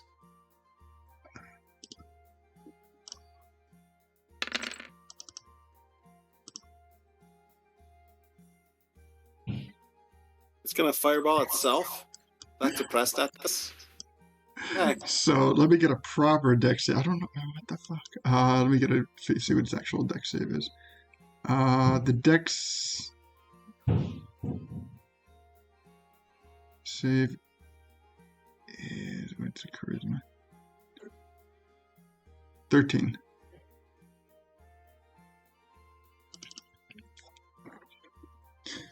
All right, so that's Lido, Stuffin and Deacon, dex saves.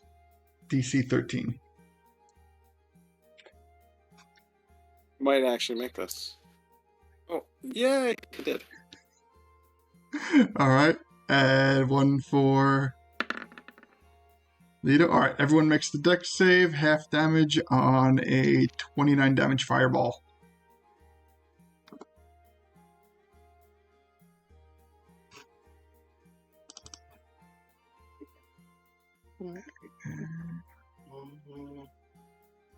Yeah. Do I still have that ability that you have for me? Mounted combat thing? Oh, sure. Yes, yes. Okay. So that is nothing to Lido? Did you pass the save? Yes. If you pass the save, it's no damage. Leo. All right. And how are you doing, Stefan? Stefan got a 19, so he passed. Still conscious? How much? Uh, Yeah, how much damage am I taking? 14 points. 14 points. Okay. I wish it. I already I used have my to make a reaction. concent- Otherwise, I would have absorbed elements. But Now I have to make a concentration check for my swift quiver. Okay. I succeeded. Yeah. Okay. 3. Okay. 14 damage. Marked down. All right. Stefan, just checking. You are still conscious? Yep. Okay. And now we're going to move the Zora. And where's the... Where? There it is. Mhm. 30. And the cursed is 20. And then we go to the black moblin. There is one. Making his way. The Lizolfo that looks golden but is not.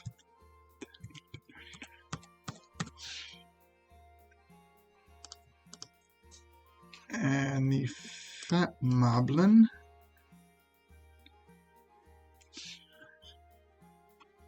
And then the corruption. Recast this portal. There you go. All right. So, top of the line. What's that?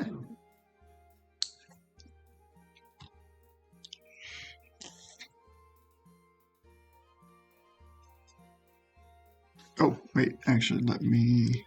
this is Stefan's turn now. Yeah, we are at Stefan. Yep, stuff in Europe.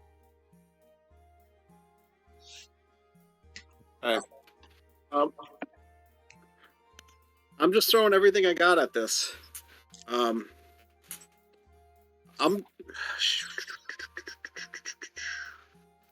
do I think my last synaptic static that I can do. And just make sure I say that, but I might have used it already.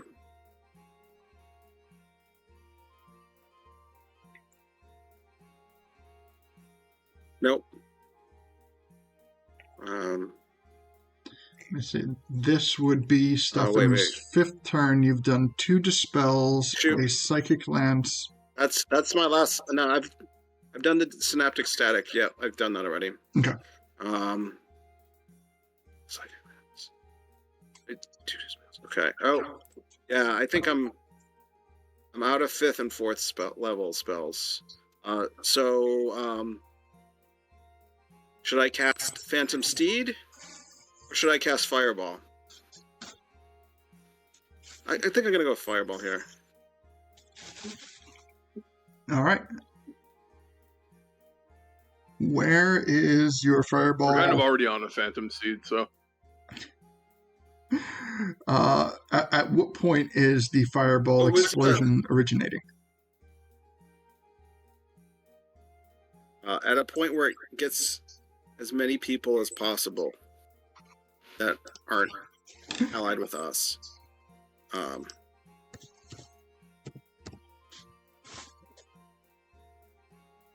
right, let's see. I'll you know what? So if I do.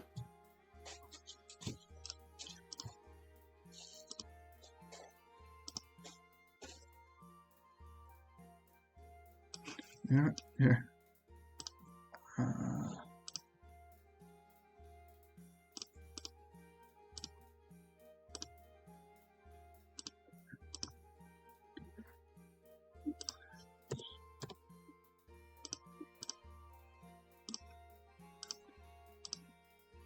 I mean, the reality is we can hurt some of these guys, but The one that we really need to get is that shadow spawn. Okay, so you know what? Here, you know what? Actually, let me change the color so it's not in line with Gully's aura. But you should be able to move that, and wherever that'll show the radius for the fireball. You guys want more enemies, or do you want to get a nasty motherfucker on the left? I'd say more enemies. Yeah, more enemies. So I think I can probably get. Wait, oh shoot! That gets 4 of them. Yeah, that looks good. That's probably about as good as I'm going to get. All right. Fireball's a circle. It's not a square, though. It is, but for me, like visually, it's a 20-foot radius. So visually, it's easier for me to keep it as a square than if to be like, oh, it looks like you're a little bit.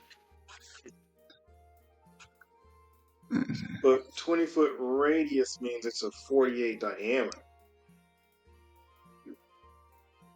Right. So I think that's right. we have 20 feet. Is that right? Yeah.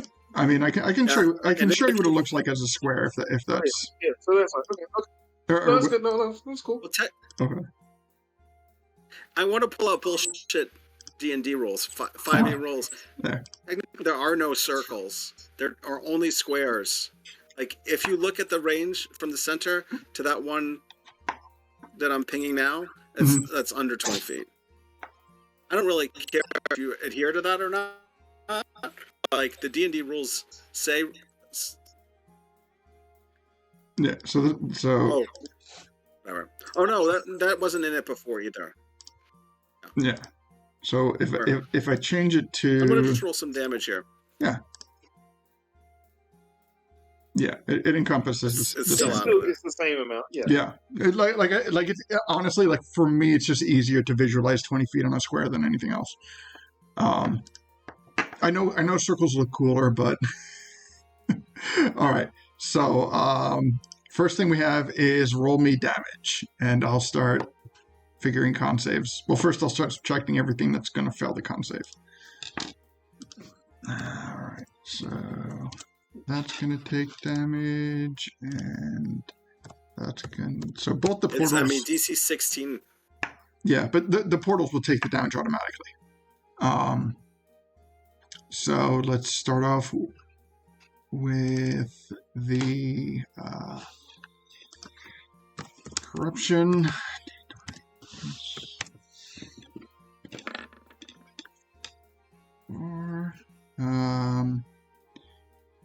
It is going to legendary resistance to pass. But let me check. Okay. Oh wait, no. I apologize. It is not going to use the legendary resistance. It is going to take no damage.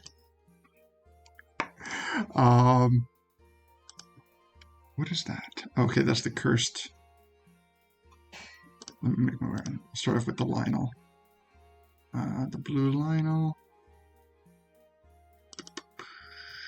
is an 18. What was the save you said? So the Shadow Spawn took no damage? No damage from a fire attack. DC 16. Okay. Alright, so that will take half damage. Yeah, I'm sorry. That was a good try, man. Listen, you're dealing out a good bit of damage. Dex on the like. Got a -1.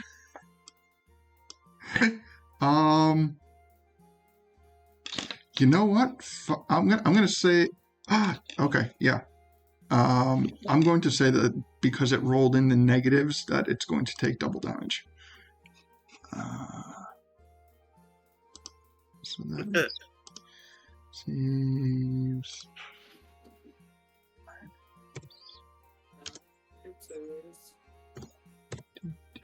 I'll be right back. Sorry. Yep, that's okay. That's good. And then the Curse Bokoblin is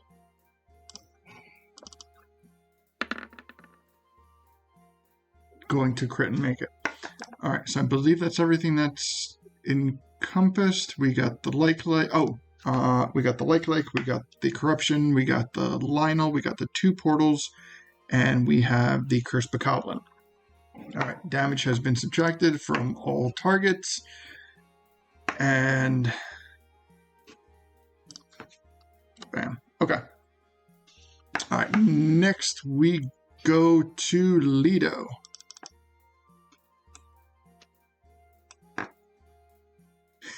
So right there, as I'm going to stay back from it, I'm going to just all lightning on it again. Do as much damage as I possibly can. Alright. So it's DC 19 deck save on the portal and the shadow because it hits everything within 5 feet of it. Alright. And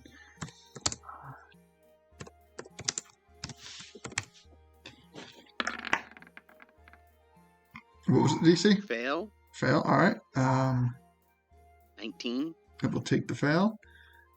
And The portal just takes the 22 points of damage. yeah, portal took the damage. Shadow and it. Oh, and I need No. a con save. Concentration. Me? No, From it.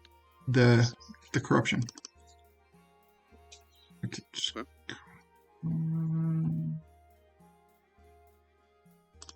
Okay. It's still going to be a 10, I think. Well, no. After damage, so it's an 11. It has to be an 11. Alright. Let's see.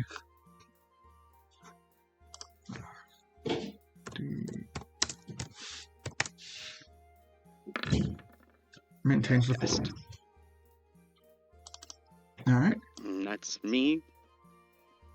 Sounds good. And now we go to Gully.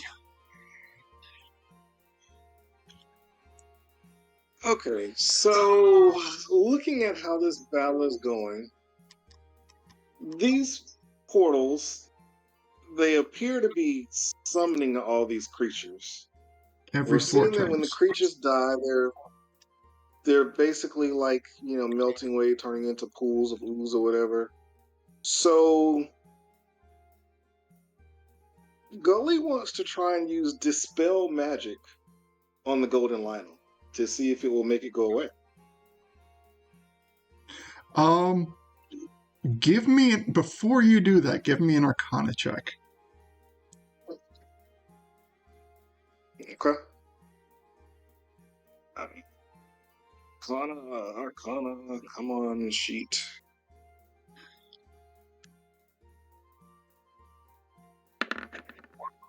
You are nearly positive that will not work. Okay. On the Golden Lionel. Okay. Well, in that case, he's just gonna move up here so they can teleport away. Okay. Any actions? Nope. All right. And Grab a fiend. Yes, I definitely yes, Athena is there. grab a fiend. Yes. Okay. So, all right. The floor is Deacon's. The party is gathered. All right. Did it look like the lightning arrow, the lightning call lightning did full damage? It did look like the call lightning did. Are you talking about to the corruption? Yeah. Yes. Okay. Then I'm gonna use my bonus action once again. I'm going to use 2 lightning arrows. Because I've had those for ages and I haven't used them on anything, so fuck it. Here we go.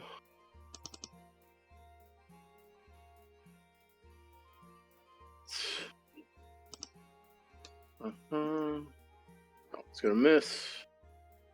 I'll fuck with it.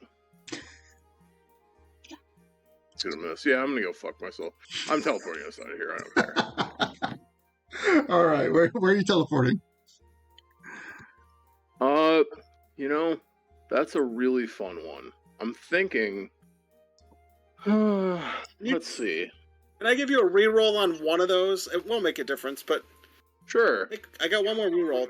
Take it and see if you can do anything. All right. Thanks, man. Appreciate you.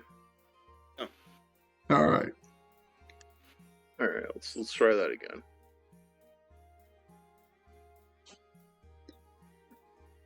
$14. 14 will miss as well. Okay. All right. So, yeah, you know what? Honestly, don't appreciate even it, tell thanks me. for the try. Narrate the action of the teleport and tell me where you appear. Okay. Give me 1 second, because I want to figure that out. You know what? Give me 1 sec. Give me 1 sec. Sure.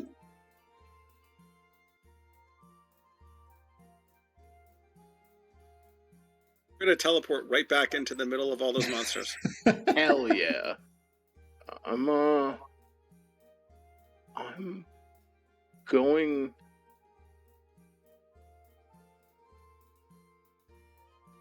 Ooh. No, you know what? I'm gonna do this. I was trying to find like a specific item that I feel like I should still have. But I'm trying to figure out if I still have it. Which is some doing. But You know what? I'm going to make this even easier. As you all gather, a cylindrical. I figured it out. Do you want to roll it, or do you want me to take it? No. Okay. No, I got it. Okay. Okay, so as you all gather around, and then Deacon whiffs his last 2 Hail Mary shots. You see in hurried frustration, he takes out a small little like inanimate like a hunk of rock, and you see that he just kind of like holds it up to the sky, and like essentially when you do that, you are all encompassed in this kind of like bright purple light, that just kind of like starts as like little sparkles and kind of like makes like a halo around you guys, and then you just like slowly, like Yiga style, you just kind of like shrink like fucking goddamn Suga, and then in a blink you are all, you know, just kind of like normal size, normal space in the middle of Hyrule Castle Town in the fountain. You could not. And yeah, we are all just what? Pea fountain? You could not have picked a better location for me. Yes. Because no, technically speaking, it's from like the outskirts of the fountain. You're not like in the fountain. Yeah. But still. Oh yeah. We made this last week. Yep, we made this during our chat session. That's cool. So the party reappears adjacent to the fountain of Hyrule in Hyrule Castle Town.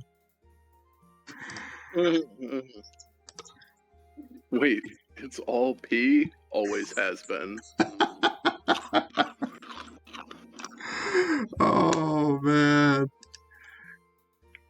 So, as you all kind of like gain your bearings from this jarring encounter, What's going through your heads?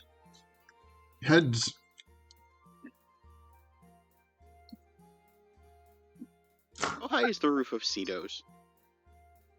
Well, it's a 2-story building. So, say 35, 40 feet. Okay.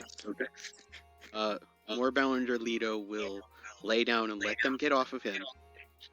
I hop off. Kind of shrug for Stuffin to pop off too. Shrugs off. Shaking like a wet dog. So then I use my 40 vertical leap that I have as a Moorbounder to get on the top of Cedos and just kind of roar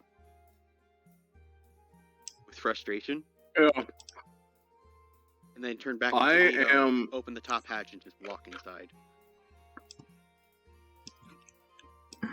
Compressed into my 3-foot 3-inch body is the blinding rage of 1,000 white hot suns. Do we have our new Kyburn?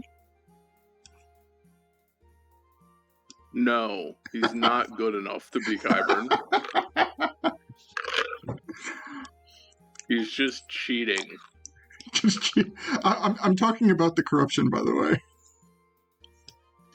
Me too. Oh, okay.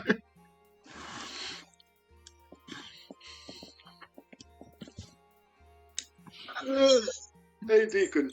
I'm gonna hang out in the temple for a bit. Deuces. Word. Later. Oh, hey. I might need you to come pick me back up also, though. Oh, bet. Maybe Okay. tomorrow Just after you can teleport again. Well, I can teleport again now if you want. No, I can get there myself. Oh, okay, cool. Oh yeah. Yeah, just let me know.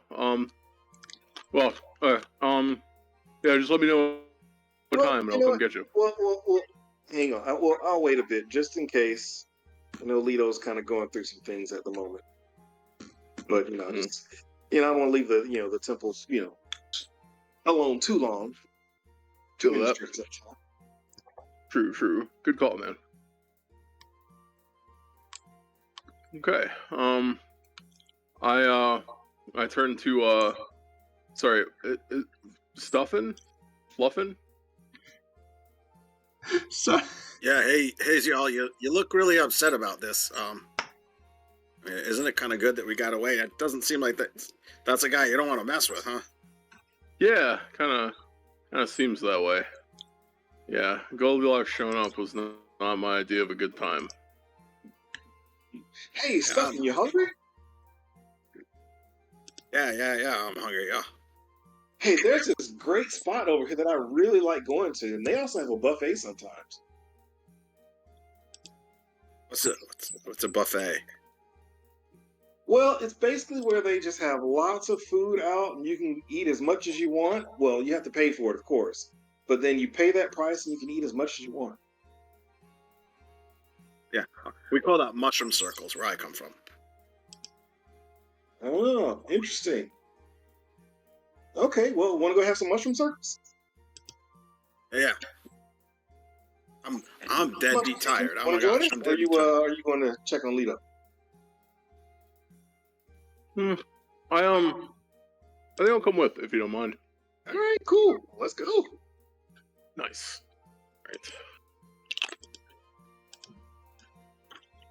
Right. all right. So everyone's following Gully to the buffet. Stuffing. Yeah, I'm going to stuff the stuff in. All right. So, Stuffin, do you have like what is your personal recollection of Hyrule Castletown? Like, have you ever been there? Does the surrounding area look different, like architecturally? What's kind of like being your first time in Hyrule Castletown in this timeline? What are you taking in? Yeah, he's never been here before. I think it's just like looking at all the people and yeah, he's really just trying to visually take it in and like take in the scents, also like smell everything and the sounds. All right. So as you continue on with Gully, I'm sorry, Deacon. Were you going to check on Leto, or were you going with Gully and Stefan? I know that when Leto gets on the roof, it usually means he needs some time to himself. Okay, so the whole party is going for consumptions. All right. I think that's for the best. Yeah, fair. Okay, so you make the trip, as you often have, to the inn in Hyrule Castle Town. It is fairly early in the day, as this battle pretty much began at sunrise. So the town itself is still kind of in the process of waking up, but from my personal recollection, a breakfast buffet is one of the more favorable buffets of this party. So you go in and you find your familiar seatings with your familiar areas where the hostess is there, and there are a number of people sitting down for breakfast, but there are always a number of tables open. There's a maybe 2 tables. There's like a table and a booth over in the corner that seem a bit secluded. There's a couple of tables in the center of the dining area that always seem to be vacant. Not a very popular spot to just be in the middle of everything, but that area is kind of vacant. And really, like, the population has, seating wise, kind of gravitated towards like the food and the serving stations.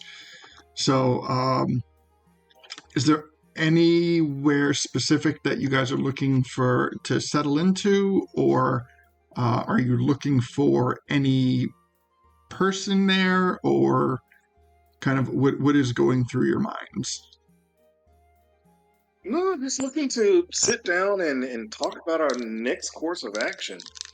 Like, Definitely. What's the plan? Where are we going next? What do we need to focus? All right. So as you sit down, very quickly, the hostess comes over. Being that you do have a certain familiarity with each other at this point, and she comes over with a very cheery disposition and takes one look at everyone who's at the table and goes, so you guys know the routine. I'll be over there if you need me. And she like politely walks away. Valid, honestly. So have at it. What is going on? All right. So I'm gonna grab me a couple plates and I'll be right back. Stephanie, let me show you around. Oh yeah, hey, yeah, it smells good. Oh my gosh. Now, you're the did you say circle mushrooms? Is that it? What you called it? We just got together on mushroom circles, and everyone brings food, and it's all got mushrooms in it too. But roast rabbit with mushrooms and pickled mushrooms. There might be a couple dishes here with mushrooms in it, but yeah, take a look around, see if there's anything that tickles your fancy that you might be interested in. Yeah. Well, why didn't your friend Leto come with us? He's a little upset right now because we weren't able to disperse of that shadow. Mm-hmm. Gotcha. But Gotcha. for the sake of all of us not perishing at the moment, it was best that we made a hasty retreat. Discretion is the better part of valor sometimes.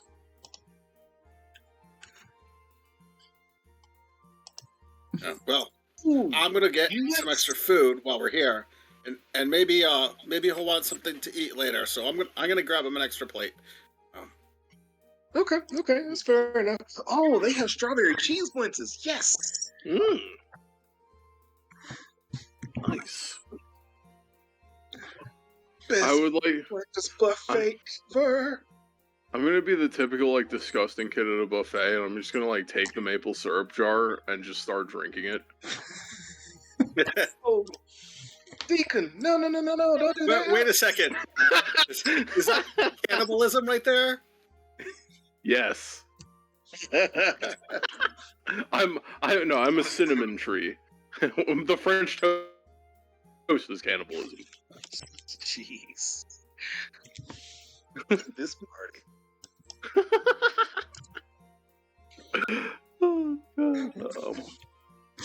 Yeah, that is the thing. Like, whenever he takes like fire damage or like, you know, he gets all scraped up, you just smell cinnamon on him for the rest of the day.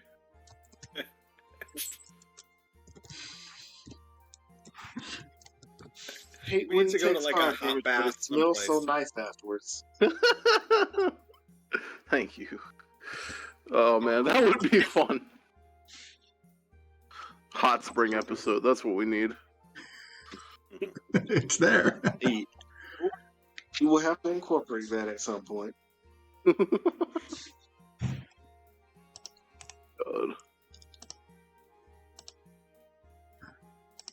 Yeah, I think Stuffin goes up and gets like a mug of hot tea, and he goes up to Deacon and he's like, "Hey, could you stick your finger in here and twirl the tea around a little bit?"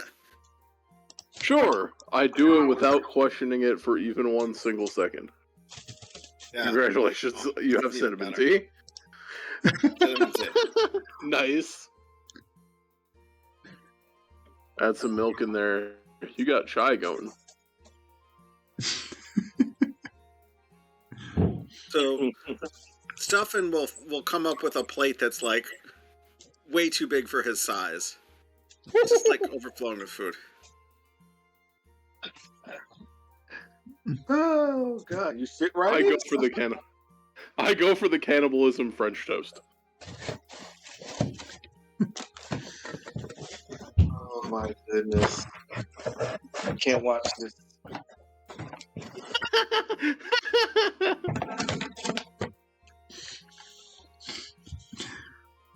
All right. So Do you think you're gonna get another shot at that shadow guy? Probably it not. was really dumb luck that we actually found it that time. Yeah. The odds were not in our favor the first time. I think they will be even less in our favor the next time. Because now it knows we want it. This time it was 8 portals. Next time it's 1,000,000 portals.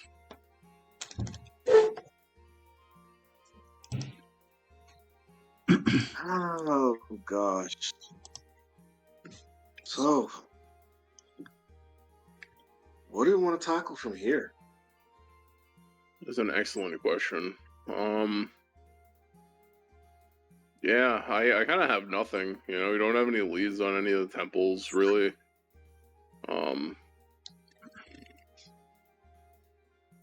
Yeah. I don't know. You think the queen would be able to offer any insight here? Honestly, no. No? Okay. Last time I tried to ask her about it, she gave me the runaround, so.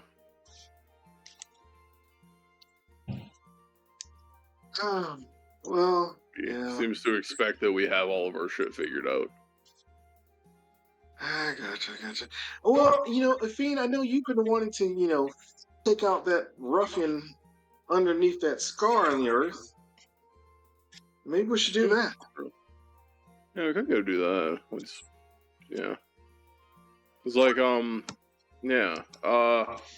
Lift our spirits after having to run tail from a golden lion. Definitely. Well, Fiend wanted to like kind of free him and like talk to him and stuff, because he's in pain and stuff. So. Oh, actually, free him, let him out. I thought you like free him from life and get rid of him, kill him. If only anything were so simple anymore. The ultimate free. Okay, got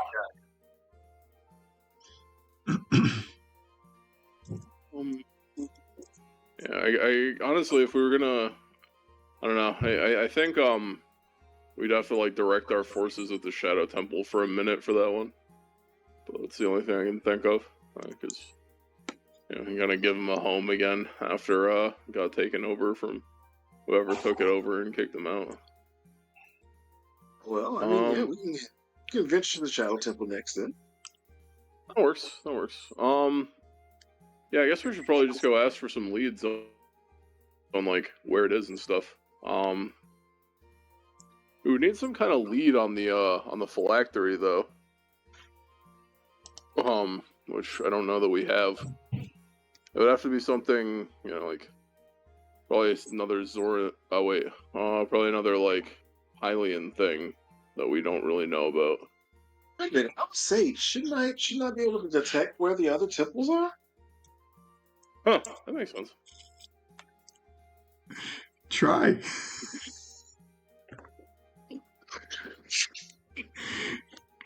So you're in this crowding tavern where people are gathering for breakfast, and Gully, you have this imposing presence with embers sparking off of you. You kind of gather attention, at least a little bit, pretty much anywhere you go at this point. How would you like to try to tap into your sage-like abilities to see if you can locate a temple? I mean,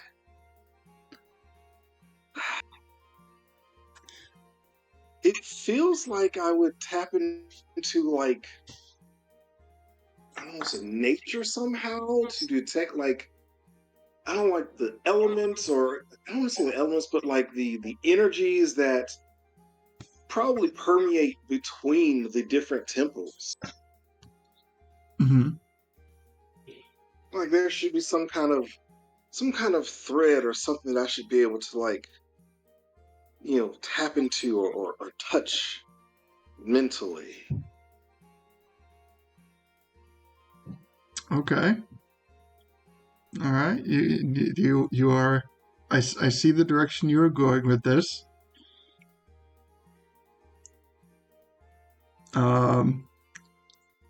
But what do you physically I didn't even do? think about the fact that I have this flaming aura around me at all times, and I'm in here just in a buffet. Yeah, like I would imagine like a couple of times, like some people like walk by and kind of like you think that they're like patting you on the back, but they're kind of like they think you're on fire, and when they quickly kind of like they very quickly realize that you're actually not on fire. There's just something going on with you that they're like, oh, this is something else entirely. Oh, don't mind me. I'm just hot-blooded. Don't mind him. He's just hot in general. That's what she said. All right. But in what manner do you what do you physically do to try to tap into this ability? So as I say this, and I'm talking to the party and like sitting at the table, you see Gully like kind of almost like, scrunch up his face, like tensing up, like almost like he's kind of like, sitting on a toilet trying to push a turd out. Because he's really got no clue of what he's doing, but he's trying to figure it out as he goes. Nice. Do you maybe try to like do a chant? Like maybe during like your sagifying thing. Like you recalled some chants that were kind of like echoing through the room, and you kind of like tried to recapture that chant. Yeah, we'll go with that. That's what he tries to do. And you, as you do it, like it's, you can recall like a section of the chant, but it feels to you like there's something of great importance to this, and you just start like chanting it on a loop and chanting it with more purpose and more just like soul to it and feeling it, and eventually like the whole place just kind of like fades away as this is going on, and you were just completely enveloped in this chant. From an outside perspective, people like you guys at the table will see like the embers start to swirl in circular fashion around him. His eyes start to glow red, and then like bits of fire just kind of like flicker out of his eyes as well. And then at the when you feel that you have chanted to the length of what you can physically do, you start to like kind of bring yourself back to center, and you take in the area around you, and a guy walks by and he drops a red rupee in front of you at the table. Can I be playing the Bolero of Fire in the background? Sure. Just to help him. So, well, in that case, the guy drops a purple rupee and he just keeps walking. Nice. A couple other people kind of like give you a round of applause. So purple rupee, 50 rupees. But you feel no connection. I'm not saying the ability doesn't exist. I'm not saying something to that effect doesn't exist. But I'm saying with your newfound sage power, you come to the realization at this point that you may want to find a sage on some level and get inside information on what you're trying to do and how to do it. Maybe we should go talk to Zelda for that one? Is she still a sage? I mean, in some level, once a sage, always a sage. So even if she is not currently a sage, she has been. She has the knowledge still. Yeah. Yes. Of previously being one. So it looks like a trip to Zelda might actually well be in the cards. All right. I think when Lido stops chanting, he suddenly realizes that Stuffin has been playing along on his flute too in the background. Nice. So Deacon. That was Gully, though. Yeah. Yeah, that was Gully who was performing. Lido is still at Cito's. So by the way, Cito's is an apothecary potion reagent type shop that is owned by Lido. So that is where Lido has retreated to. But you know what? Stuffin and Deacon, give me performance checks for the instruments. I mean, I know it's one big purple rupee, but I'll actually split that up 5 ways to, 10 rupees a piece. Thanks, Gully. Nice. I will add that to Affine's sheet.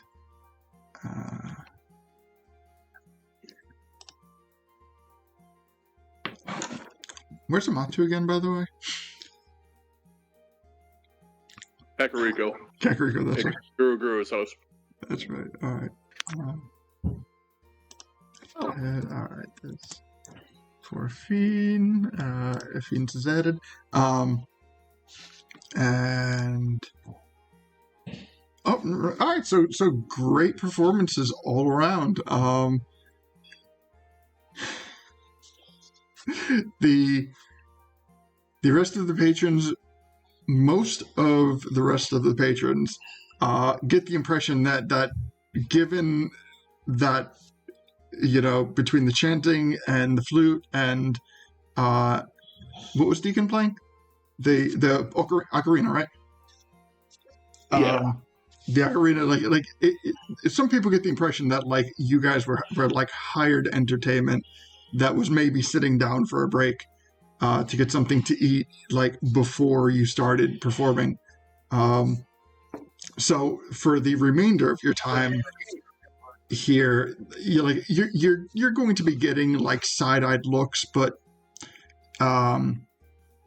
at the very least, or you get the impression that people are just kind of waiting for more songs, more performances. Yeah. So you know what? Is there anything else you want to do here before maybe checking in on Zelda?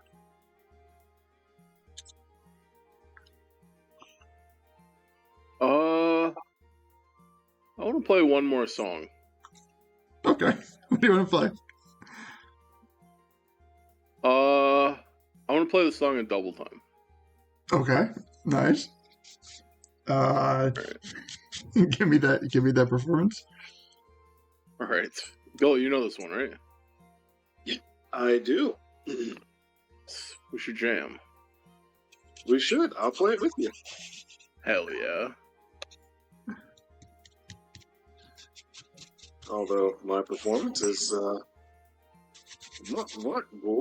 You know what though? Roll it at advantage because you are following. Well, no need to roll better than that. All right. And we rock the house. Yes. Nice. At the end of your performance, you get another round of applause, even more passionate than the first one. And as the hostess approaches the table, she kind of leans in and goes, you know what, guys?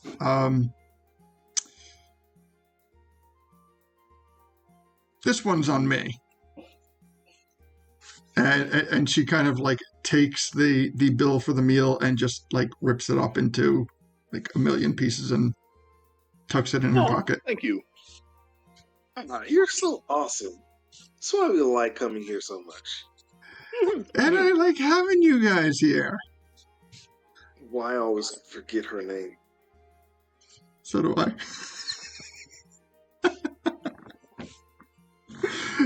Isn't it Nancy? Is Nancy. Oh, it is Nancy. Okay. All right, great, thanks. I got it right. Yeah, so it's Nancy. I knew that.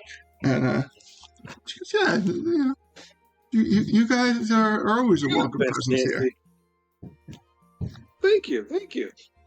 And hey, I even brought a newcomer to come and enjoy the ambiance of this place. Well, really, more so to enjoy the food, because you guys have great food. No matter if it's breakfast, lunch, dinner, it's all good, always. Well, we do try to make do with what we have, and we do have a very talented cook in the back. He works hard. I just, I'm just the face. I just make people feel welcomed and happy and make sure they're taken care of. But it's a group effort all around. It is. So you kind of notice through the serving window that the cook in the kitchen is kind of observing the situation and just kind of nod supportively to be yeah, that to show that he enjoys working there as well. Beautiful.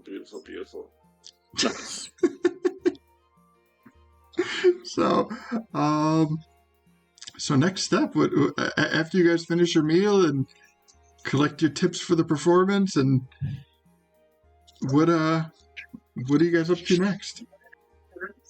Want to double time it back to Cedos before we go to Zelda, or do you want to? Yeah, let's do a quick check-in. Oh, Lita.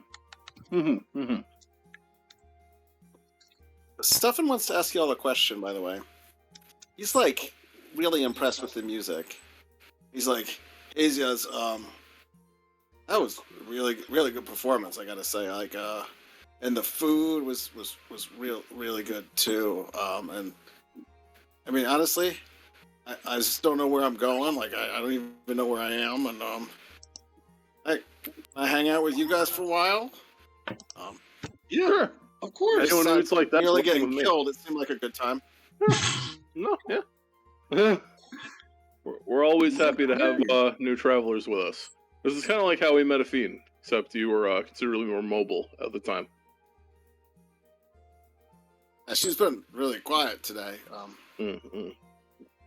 Well, She seems cool too. You know what? yeah, Let me check with Lido. I'm gonna go bring Lido some deep in food. thought. that's a good idea. All right, so Yeah, so I'm sure I'll be happy to know you were thinking of him. Let's Yeah. go check on him. I'm gonna go fly some food up to Lido. I'm gonna start advancing my way to Hey, can you Cedos take some of via those the strawberry ground. cheese blitzes? They're awesome. Oh yeah. I'll grab that. Yeah. all right, so does Stefan go to Lido's by himself?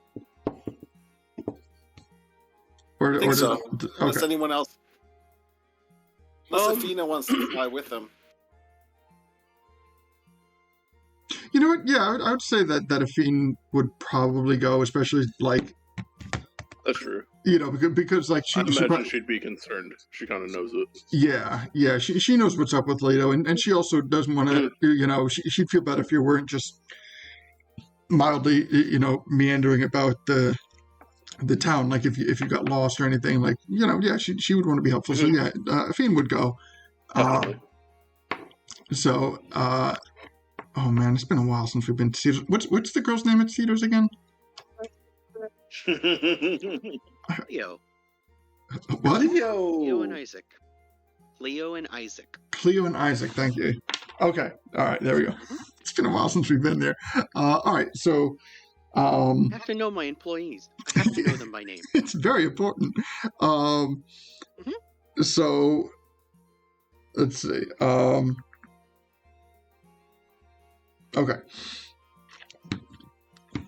So you guys, or specifically Stefan and Afine, walk into Cedos, and it's still kind of like, you know, again, early in the day, so there's a couple of customers coming in and out, but it's fairly quiet, and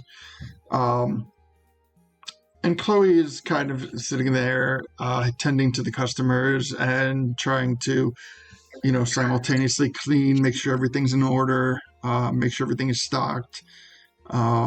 You can see, like, she has like a little notepad by her working station. If you look at the notepad, it looks like she's really just kind of taking inventory of things that might need replacing, things that are running low.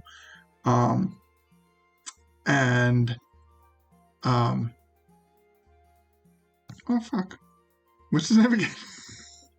Cleo and Isaac, yes.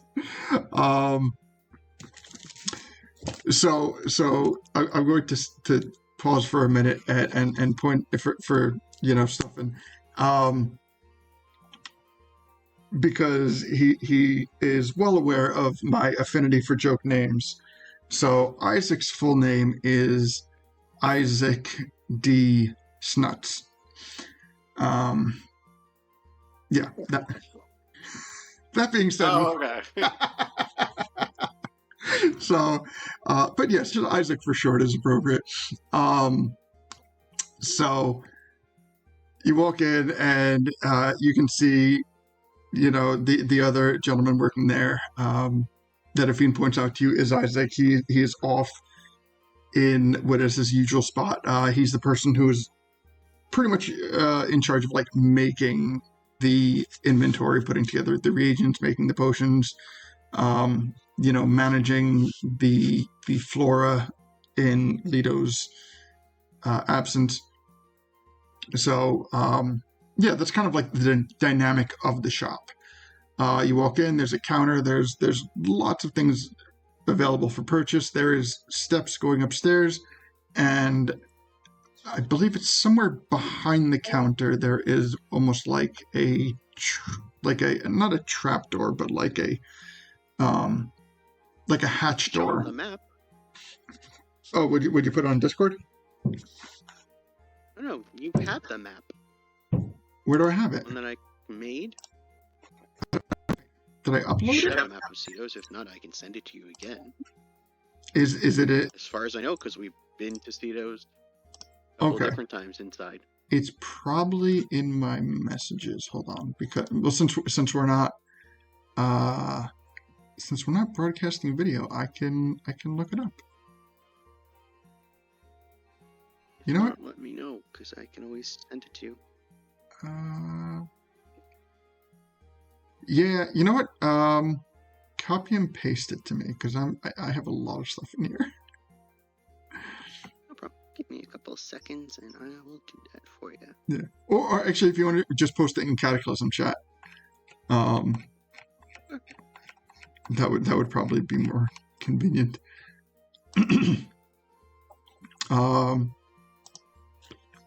But yeah, so when you go in, Hey, yo.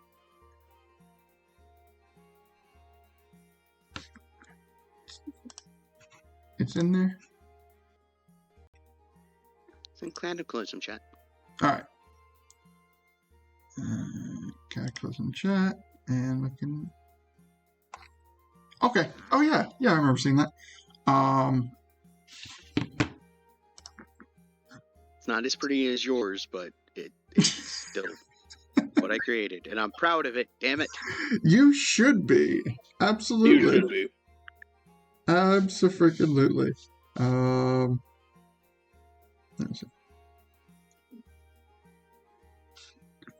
So when you say downstairs, Lito. Oh wait. Not all the way downstairs. Like main floor. Main floor. In the pond. In the pool. Okay. So you walk in and at first you don't see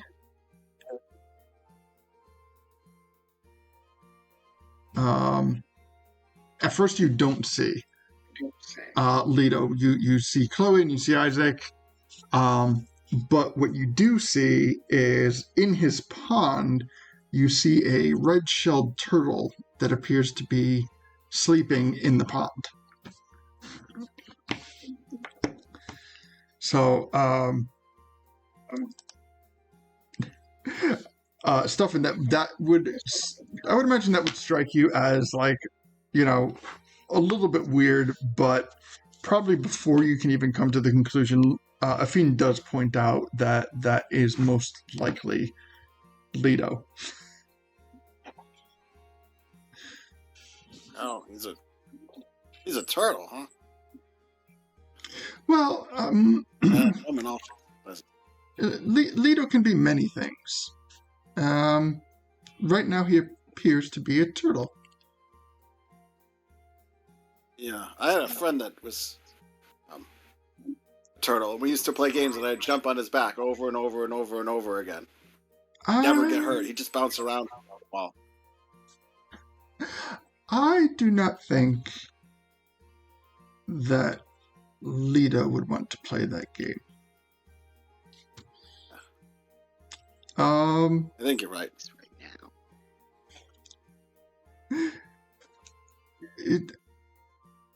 At least right now. At least right now. To be honest, I'm a little worried about disturbing him, but I mean we're here. It's okay. I got food. Food makes everything better. All right. We'll just walk up to Lito and be like, Hazel Lito, I got you some food. We thought you might be hungry after that whole big fight and whatnot, kerfuffle. You want something? Bubbles. Just Bubbles. He's I sleeping. wonder how He's Leo like- and Isaac feel. Like every time Lito comes back, he's always like freaking out and like going crazy. I got like Steady muffins, employment. and I got eggs, and I got like some kind of sausage, and there's these weird wrapped Lito up things, and Lito was exhausted. He didn't get to sleep last night. He's literally just out. I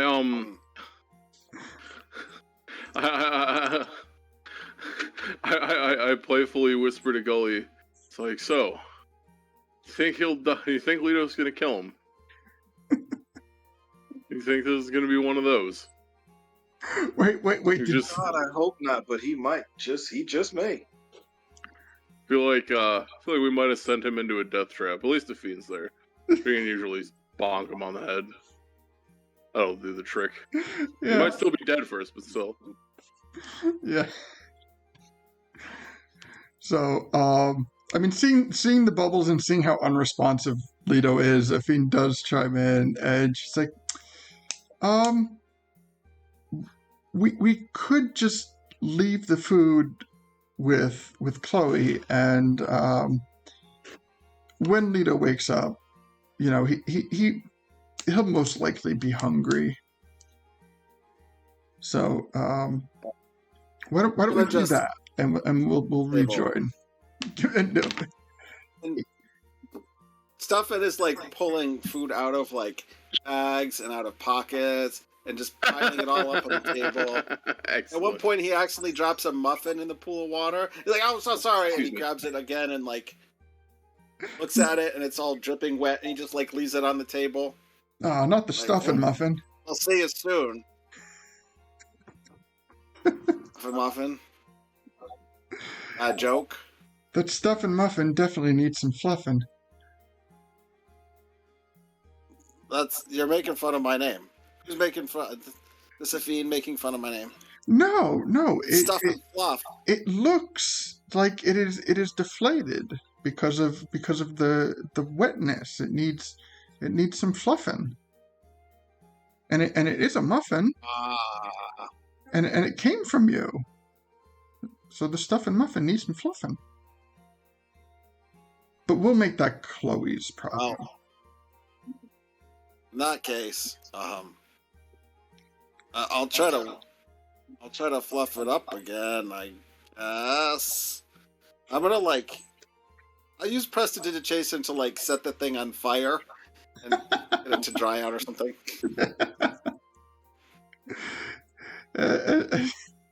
You just see this bubble of confusion just kind of appearing and pulsating above Fiend's head. It's just like, maybe we'll see if we can wrangle him up a cupcake somewhere.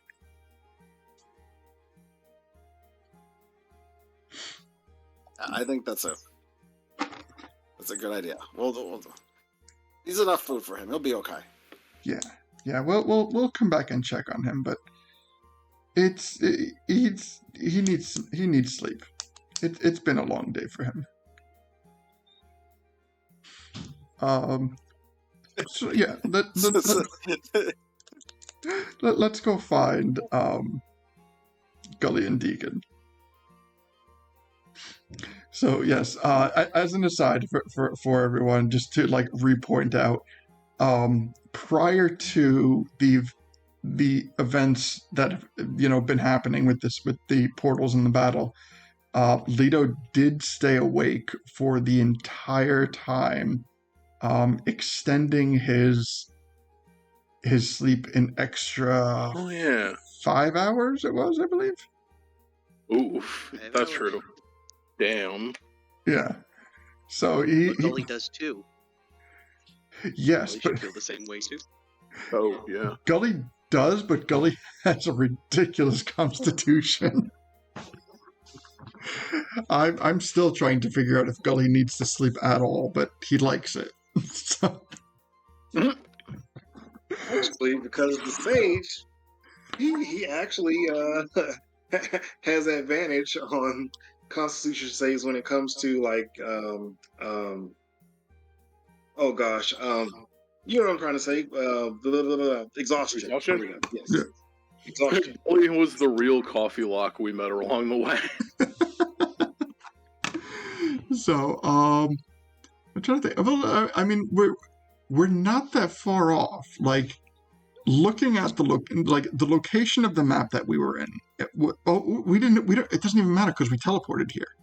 So the battle itself lasted almost 6 rounds. So the battle itself, even though for us it was very long, it was time-wise a very short battle. It lasted less than a minute. So we are still operating on that, give or take, like the last hour of con saves that we had to do. And what did Gully sleep through the con? I'm trying to remember now. No, I'm trying to remember. Did Gully take a rest while Leto was standing watch for the horse? Which is a really Honestly, weird I've sentence. completely forgotten. I know I did some con saves, but I've completely forgotten. Yeah, I'm not sure. I'm not First sure I if know like. he stayed awake. Okay. I want to say I Made think I the stayed awake saves. with him, but yeah. Yeah, I think so. Okay. So okay, I'll kind of like keep that in my mental bank, and we'll keep running that. So where are we at? Okay, so Athene and Stuffin are rejoining Gully and Deacon. Where are you guys when they catch up with you? About how much time has it been? Not long. I would say probably less than 10 minutes since you've departed. Oh, okay. Yeah. I'm probably just like going for like the audience participation part of like the concert. So like I am in fact trying to mingle. I very unsuccessfully, like, I like, you know, it's just like with the positive reaction we got, DQ is just like it's just become freeform jazz at some point. So you guys haven't even left the inn yet. No, I honestly, if it's only been like 10 minutes, I feel like Deacon's still like, you know, having fun. Okay. Like he has people listening to him play, and he hasn't had that in a while. Okay. So fair. Okay. So as You have to feel like a seal. as Athene and Stuffin leave Cedos, you can hear the music coming from the inn. It's it's not that far off. You can hear the music. You can hear kind of like people starting to clap along to the beat, cheering at the end of a song. So Can I play that cute seal song that I posted? Kiss from a Rose? Oh. No, you don't want to play a song about cocaine? Probably not. Okay. I don't know what that is.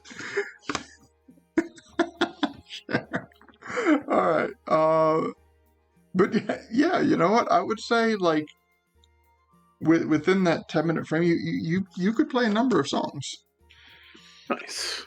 Pull out the tambourine. Do you ever feel like a seal? Anyway, I've had that stuck in my head for like 3 days. Sorry. That's right. So, Gully, what's going through your head while Deacon is just, you know, Shaman. yeah, just loving this jam session, this one-man jam session, or maybe two.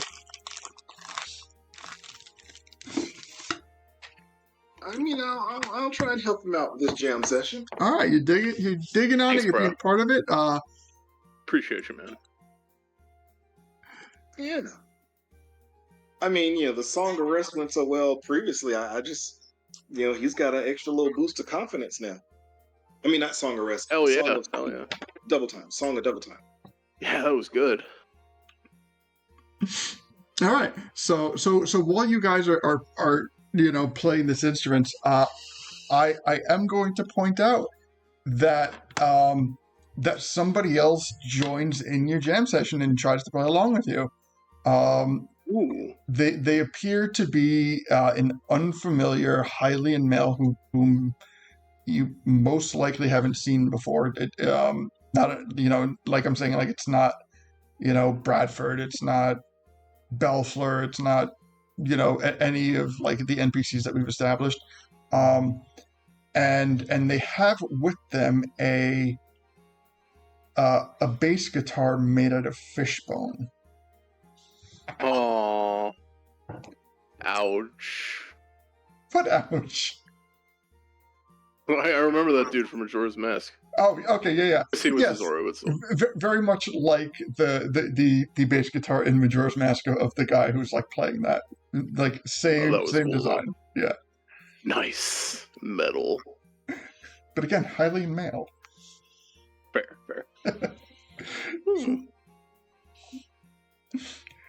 So by the time that Stefan and Athene walk in, all three of these people are just jamming out, and yeah, kind of like I would imagine you'd probably wait until the end of a song to approach them. So they wrap up a song, the people start clapping. The guy who's jamming with you kind of like, leads in. He makes like a fist, be like, yeah, that was fucking awesome. Goes for some high fives. Hell yeah. Slamming it. Yeah. And I guess at that point, that's when Stefan and Athene approach the rest of you guys. Nice. I honestly, I'm gonna introduce him to Stefan and Athene. I'm immediately going to assume that this guy is another new friend we're gathering. All right. So let's go through introductions. But yeah. So I'm like, hi guys, look, we made another new friend. Many pouring in. Stefan, as latest new friend, we want to, I don't know, we want to make sure you get properly introduced to, as it's, so, Here's there, buddy. Nice to make new friends. Scoops are a good lot. They're very friendly. Well, I mean, they know how to play. I'll give them that. So, I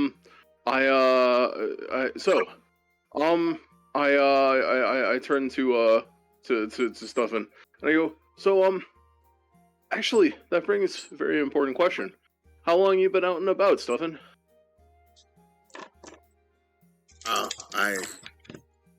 I don't even know. I'm saying that in character, not a character. How long do fairies live? Probably fairly long. So I would say, so generally what happens is, the mechanical thought process is we start new characters at level 1 because like they are just like thrown into this world from their previous one and they're just like starting from new. But Stefan is like actually the first character that we have not started at level 1. So I would have been dead if I had started at level 1. Oh yeah, I know. And that's exactly why, because I knew what we were putting you into to start. So I was like, yeah, let's not just like put him and kill him. Yeah, I figured 10 would be like the minimum. Yeah. Well, like at least 10. So, I would say like you've probably like you've done a fair bit of adventuring, that has gotten you, a bit of experience and familiarity with this version of Hyrule. So I would say, yeah, like you've done a little bit of travel. You may have visited a couple towns, but maybe not delved too much into it. Kind of more like a passerby, maybe looking for odd jobs and work. But yeah, like I guess what I'm saying is like there is a small bit of time that you have been around before meeting this group. Yeah, and most of the time, honestly, I mean, it's not like I'm wandering up to people, but somehow I just like I'm taking a bath in a fountain someplace, and people just come up to me and start chatting with me and be like, "Hey there, buddy," and I learn something from them, and they usually want me to like heal them or something, give them a hug. I feel that. Nice. And then they leave, and I'm like, "Oh, okay, that was nice to meet you. You guys are the first people I've met that, like, hey, be my friend." Oh. And then Well, yeah. Looking forward to many new friend days with you, friend. Also, don't bathe in Hyrule Castletown Fountain. It pee. no, Excuse me. no. I mean, I really kind of wanted to go into Lito's little pool, but Afine was talking. It doesn't sound like it was a safe idea. But they must have bathhouses here, right? Someplace you can just go and disrobe and enjoy a nice steam. Huh. Deacon looks very thoughtful. He's like, I don't think I've taken a shower this entire campaign. I just pressed to digitate all the sweat off my body at 20-minute intervals. Yeah, I mean, you could do that, but trust me, a bath is where it's at. You just relax in the bath. That does sound bubbles nice. out your butt. Excellent. That does sound fun. So, honestly, yeah, Hot Springs episode, anyone? My God. Going back to Death Note. Nice. Hell yeah. Oh no, the haunted hot springs. Hell yeah. It's not haunted. Please tell me. It's a shrine that Leto had built for himself. I was there. I helped build Leto's shrine to himself. Yes, you were there. You helped. God, that was fun. Yes.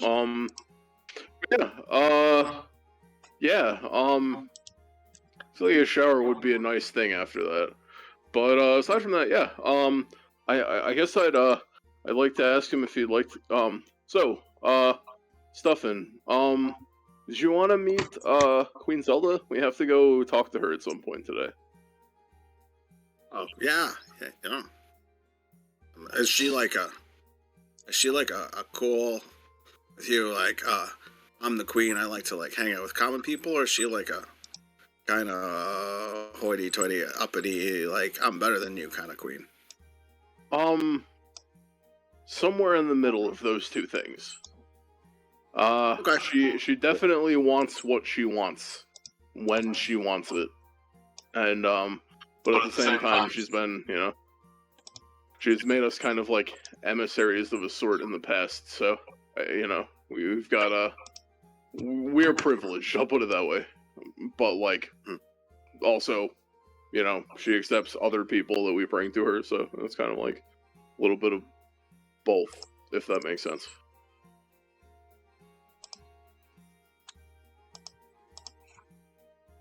And also, so I can't just random fun openly... fact.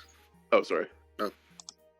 I was just gonna say, random fun fact, out of character, is that my grandmother's name was actually Zelda. Oh, Really? That's cool. Yep.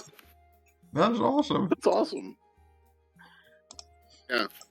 Definitely not a common name, but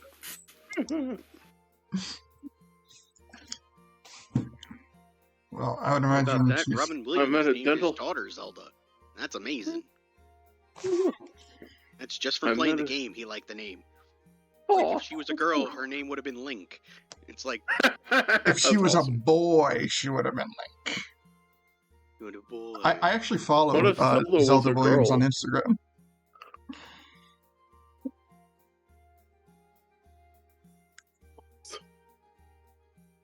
But yeah, well, since we're you guys know how? Well, do you guys know how Zelda got like in the game? Why her name is Zelda? Yeah, it was a reference to The Great Gatsby, right? Yeah, it's was it his daughter, F. Scott Fitzgerald's daughter. Oh. Yeah. And then everyone goes and and then Robin Williams goes, nah, we'll name her after the video game. So that's culture for you. I fucking love Robin Williams. Yeah, so what next?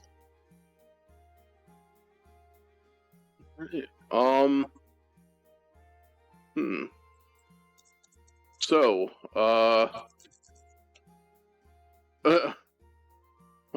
don't know. Gully, what do you think? You think we should do anything before we go hit up Zelda? I've got nothing else on tap. Same. I've got a good kind of belly. Happy to play some music and people enjoyed it. True. Yeah, I'm good. I think I'm good for that too. I would like to check on Ken also, if you guys are okay with that.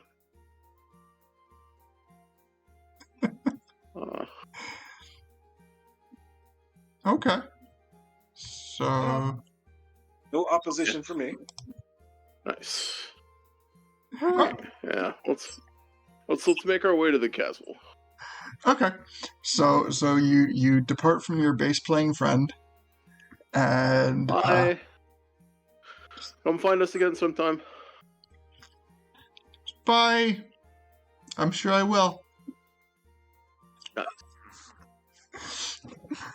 And so you exit the inn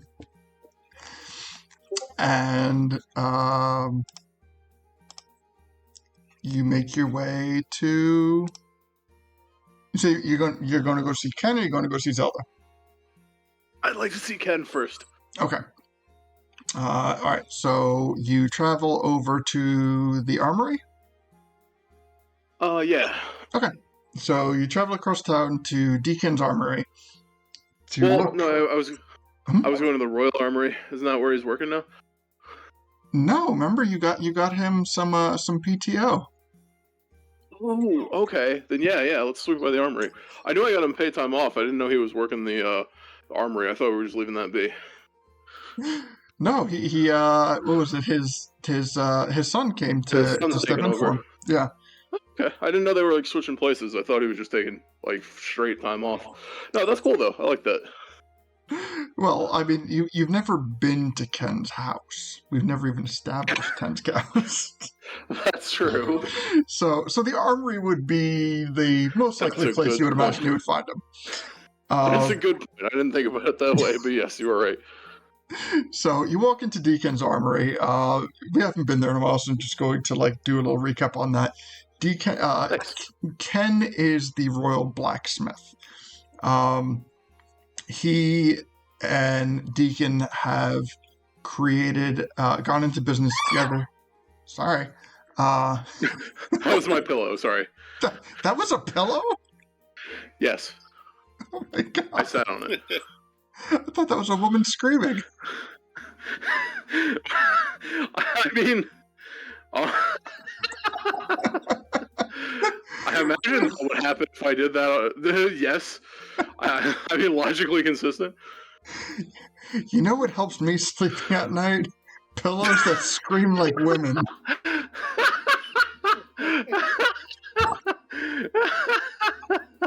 Oh my god, this fucking broke me.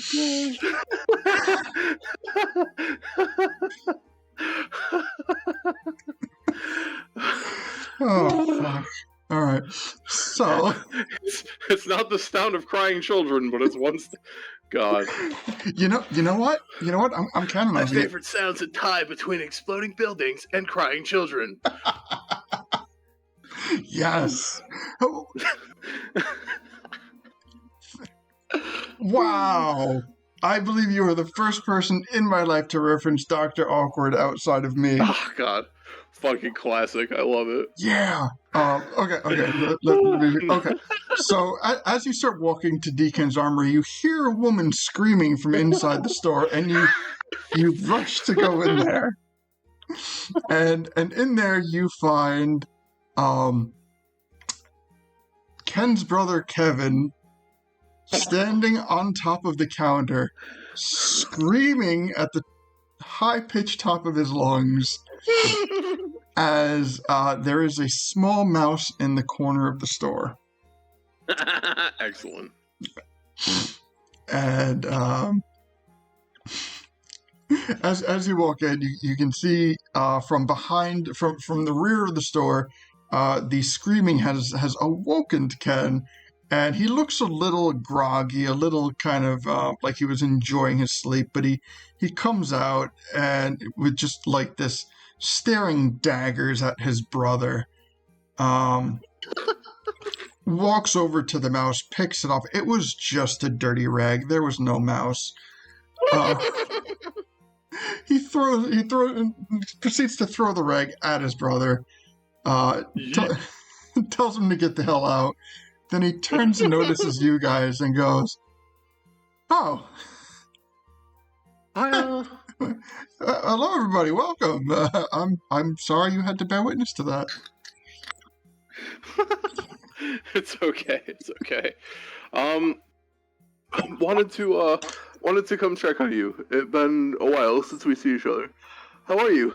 Oh, I'm much better than the last time we saw each other. I'm feeling a bit more well rested than I've been. I've been, catching up on, well, I don't really watch Sleep? any shows, and you can only catch up on so much. I've been finding small busy work for myself. That good. Making a lot of spades. That helps pass the time. But yeah, I mean, you can tell like the that's what he says, but you can tell just from like the condition and stock of the store that he has been keeping. Like the store is very well put together, it's very clean. The inventory is full, and that has nothing to do with Kevin. So. He's very much downplaying what he's been doing, but he's definitely been keeping busy, but not to the point of exhaustion like he was before.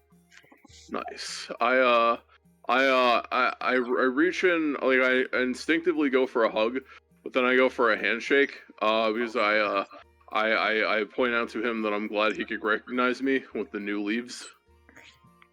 I look up over him and I say, I have turned over a new leaf. And I just play a rim shot with prestidigitation. He goes, yes, I see that, but the company that you keep has largely remained the same, and it is not the colors of your leaves that have me recognize you in the first place. Fair enough. But check it out. I show him the thing where I take the ring on and off, and it just changes like a light switch. Do you like narrate it while you do it? You're like, now I'm red, now I'm green, now I'm red, now I'm green. Your clothes are red. Now they are green. Yeah. So Ken like lets out like a laugh, and he's like, "That's a neat little trick." Who's your newest friend? Oh, I point to Stuffin. Say, this Stuffin. We meet him fighting spooky ghost thing. He fought with us, found a golden Lionel, and then we ran away. He came with us. And he's like, wow. Hey there.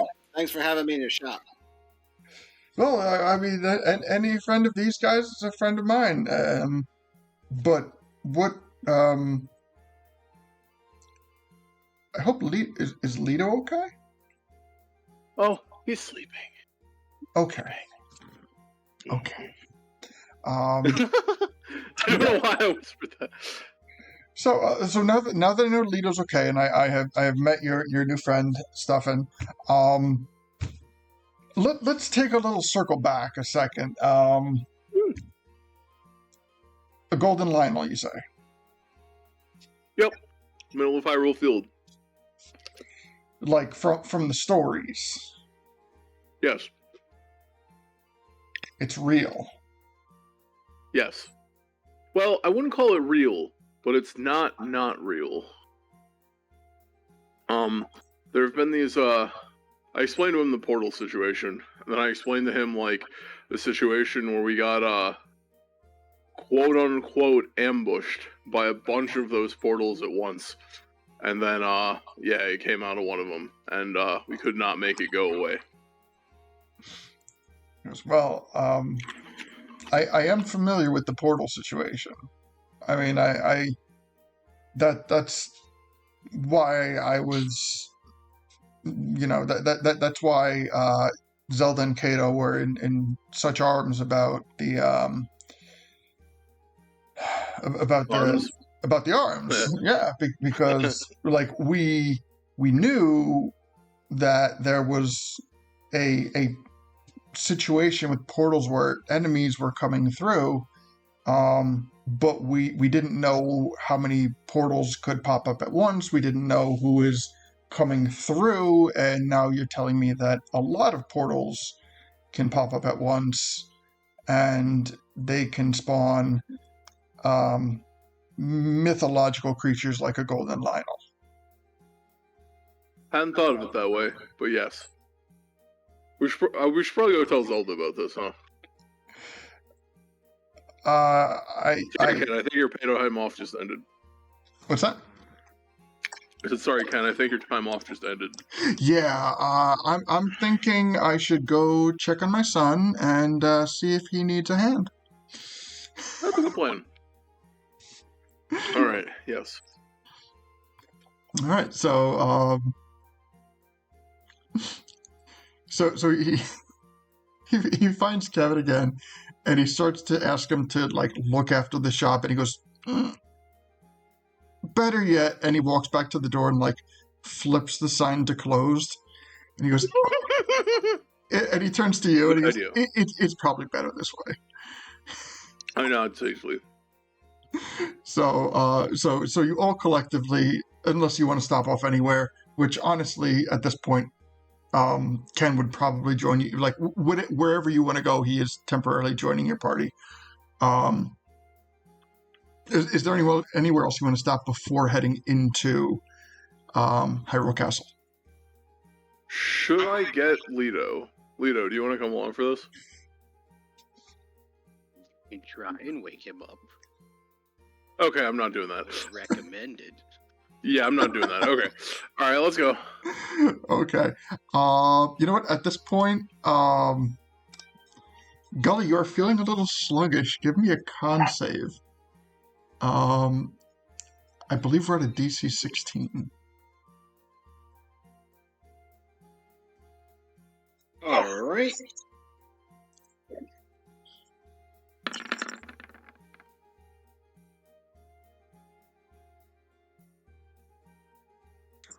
So that's a 30. Okay. The other one was a 12, though. Just saying. Yeah, but I'm a sage now, so it's a 30. You know. Hell yeah. it's a 30.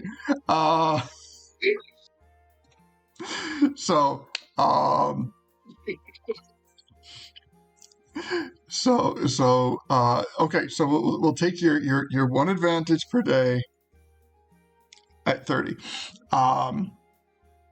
Okay, so circling back, is there anywhere else you want to stop before heading to Hyrule Castle? Hey Ken, does Gaben like anything to eat in particular that we could bring him? I imagine he could use a snack while we go talk to Zelda. I mean, he comes by every day, and I send him off with a good lunch. I mean, nothing specifically comes to mind, but I mean, if you can think of anything, I'm sure he wouldn't turn down a good meal. I got some breakfast foods left if you want, and he just starts unpacking some more random food from his pockets. Offering it up. I love it. So he goes, that's perfect. That's perfect. It's probably been a while since he had a fresh cooked meal. A person can only eat so many sandwiches. All right. So we got some food. Sorry, what did you give him? My Discord cut out? I apologize. Stuffin has some food. So Ken says, that'll be good because, a person can only eat so many sandwiches, for meals. So something a little different, he'll appreciate.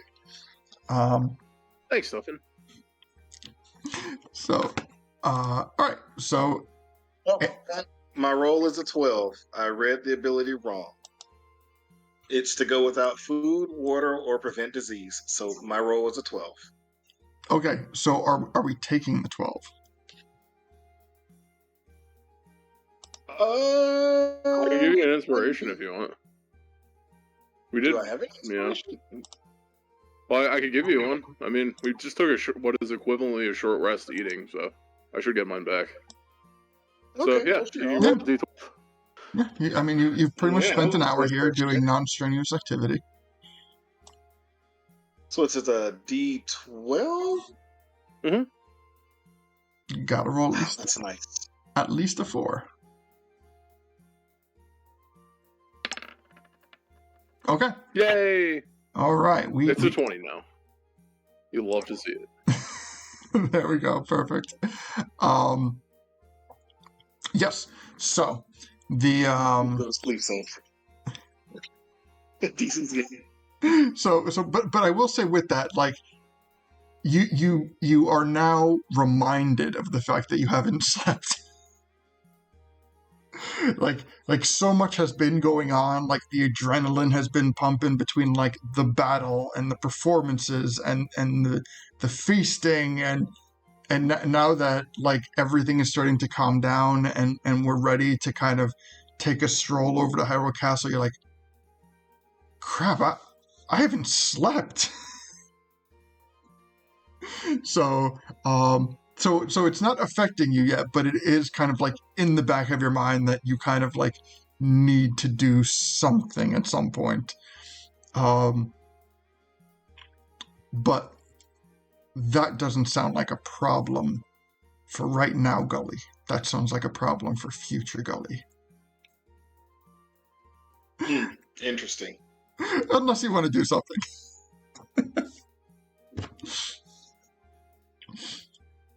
But this meeting with Zelda does feel a little bit important.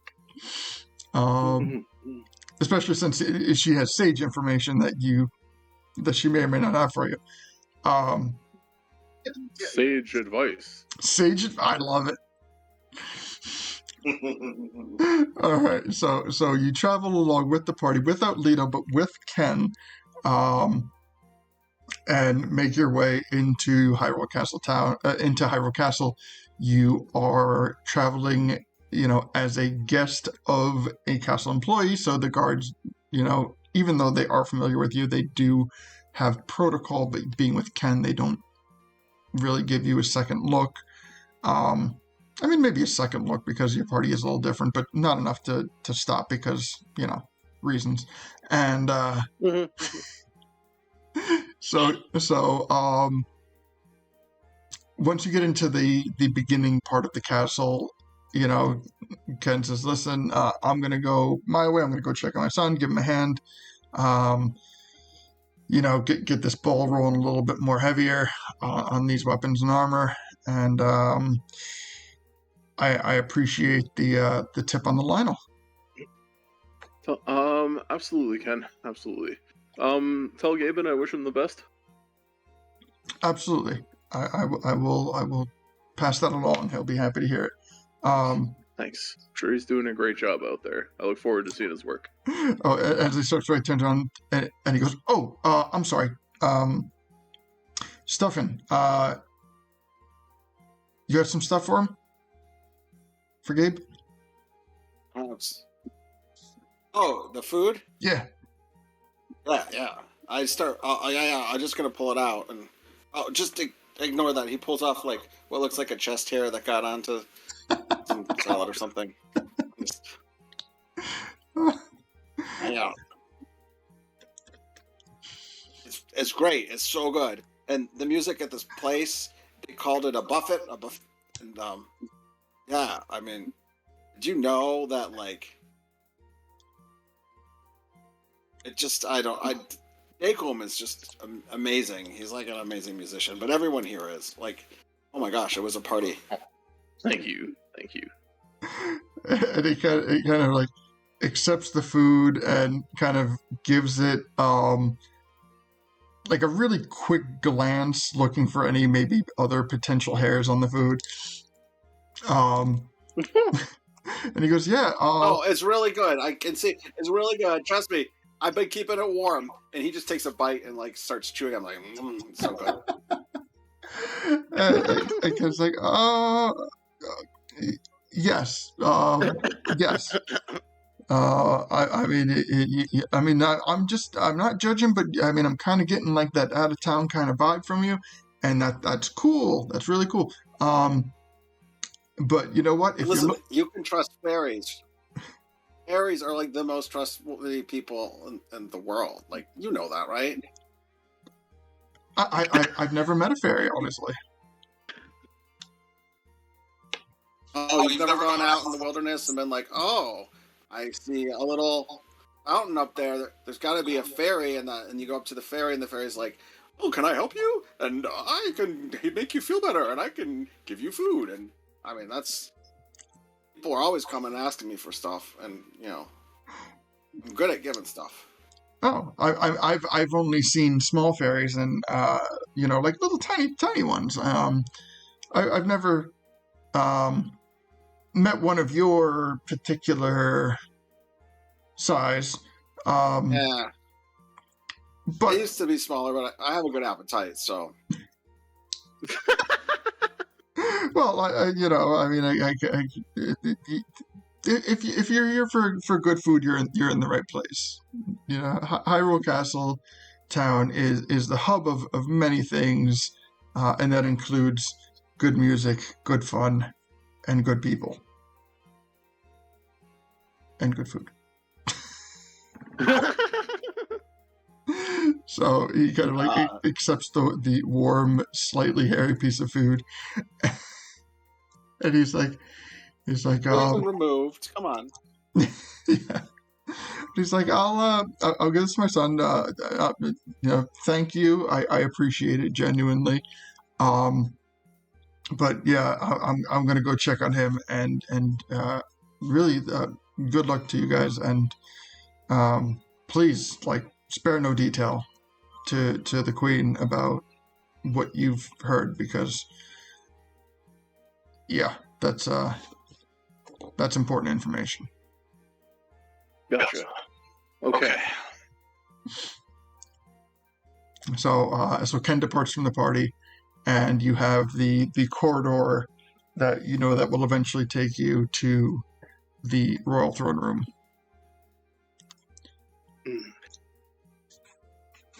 So, do you head straight down? All right. Let's head on to the throne room. All right. And hold on, let me just make some quick adjustments to the throne room before I do that. Adjustments. We gonna get into a fight with Zelda here? No, there's just a lot of people in the throne room, and they're not all there at all times. So I don't want to put people there that aren't there. Let me see. So right now, so you walk into the throne room and you find Queen Zelda and Kato, the head of the royal guard. Let me see. Bam, and let me see if I can find everyone else to throw on there real quick. But while I'm doing that, yeah. So, oh wait, I'm on the wrong page. Okay. So you walk in and you find Zelda and Kato discussing various things, as they often are. They have their map of Hyrule on the table that they do. But there's something new on the map, and you don't really quite notice what it is until you get closer. But once you get closer, you realize that they're little markers of what looks like portals. Ah.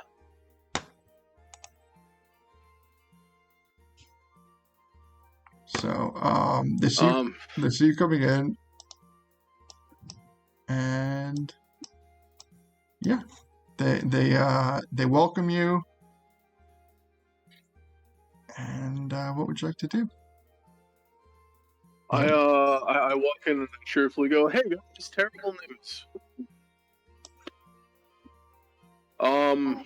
So sorry, I just saw Lito in the background. Like Lito is with us in spirit. In spirit.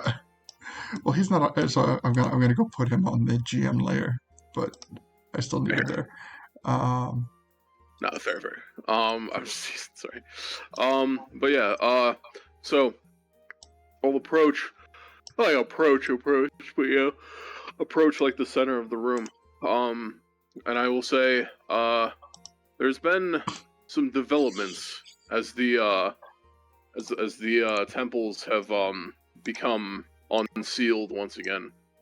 And I say the corruption of sorts has been washed away from the water temple. However, the spirit of it appears to have made its way across Hyrule Field. We tried to intercept it, and it somehow instantly summoned 7 portals, polymorphed it into an illusory horse, and then summoned a golden Lionel. And then we ran away. Not sure how it had the power to do all that stuff, but apparently it did. So. And so that's a lot. Like, you can see her, like, she takes your words, at face value because she trusts you, but she is not entirely trusting that the situation was how you grasped it to be. So she's like, let's take this one thing at a time. Okay. Because we very much need to work through Quickly what you have just said. So you went to the water temple and you defeated and you cleansed the temple. And somehow in the cleansing of the temple, the entity that was possessing the sage Princess Rudo was separated. And it escaped. And it escaped and is alive. Like, to very yes. I don't know how that works, but yes. So where is Princess Rudo? I don't remember. Yeah, she's safe. She's safe. And she's thinking about this. Okay. like she is focusing on this. She goes, "Is she safe though?" Mm, It's with Flora. yeah, I mean, she's as safe as we could think that she could be. She goes, "I would feel more comfortable if she was safe here." Hmm. I mean, that can be easily arranged. Can I do an insight check? I feel like she's gonna kill her. Insight check, yes, absolutely. Yeah. I feel like what she's saying is like, I would feel more safe if she was a corpse. Give me a sec.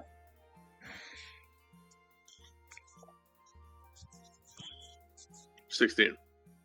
Are you happy with the 16? I'm not eating any more cookies today on principle. I've eaten too many. I'm gonna get diabetes. Okay, so 16 is a good roll. It is not going to reveal everything, but it is high enough to reveal that that she is sincere about wanting Princess Ruto at the castle, and she is sincere about wanting her to be safe. Okay, so she's not gonna try and kill her. Correct, but that is all a 16 will tell you. All I wanted to know. Okay. All right. So you know, okay, so that is taken care of, and then she says,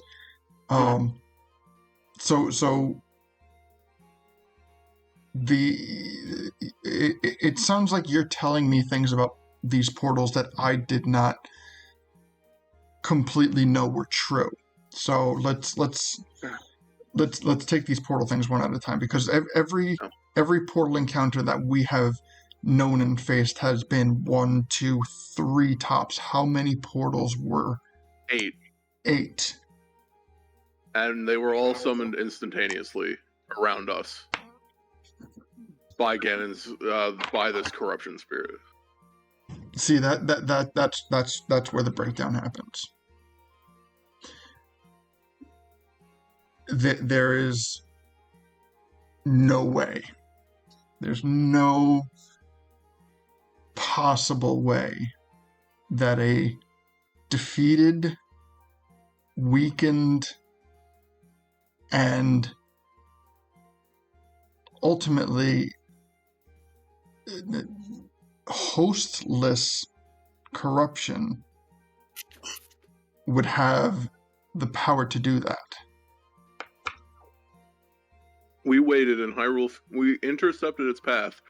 We waited for it to come to us for 5 hours, and we happened to find it in the entire vastness of Hyrule Field. And after waiting there for 5 hours, it shows up, and then suddenly 8 portals open. I have no other explanation other than it made them. If they were just going to be there randomly, that's one thing, but they all opened simultaneously when this thing showed up. So we haven't quite understood what is causing these portals to spawn. Every small amount that spawns that we have been able to subdue seems to have no discernible mode for generation.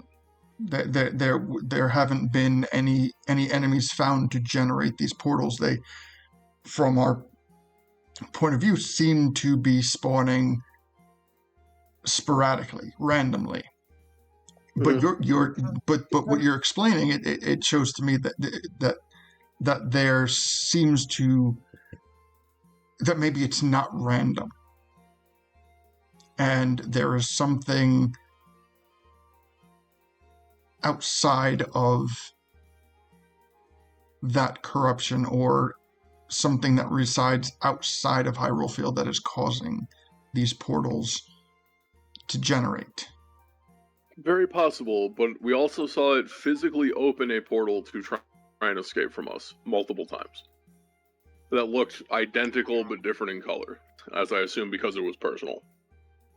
Additionally, it is using an ability to conceal itself from sight.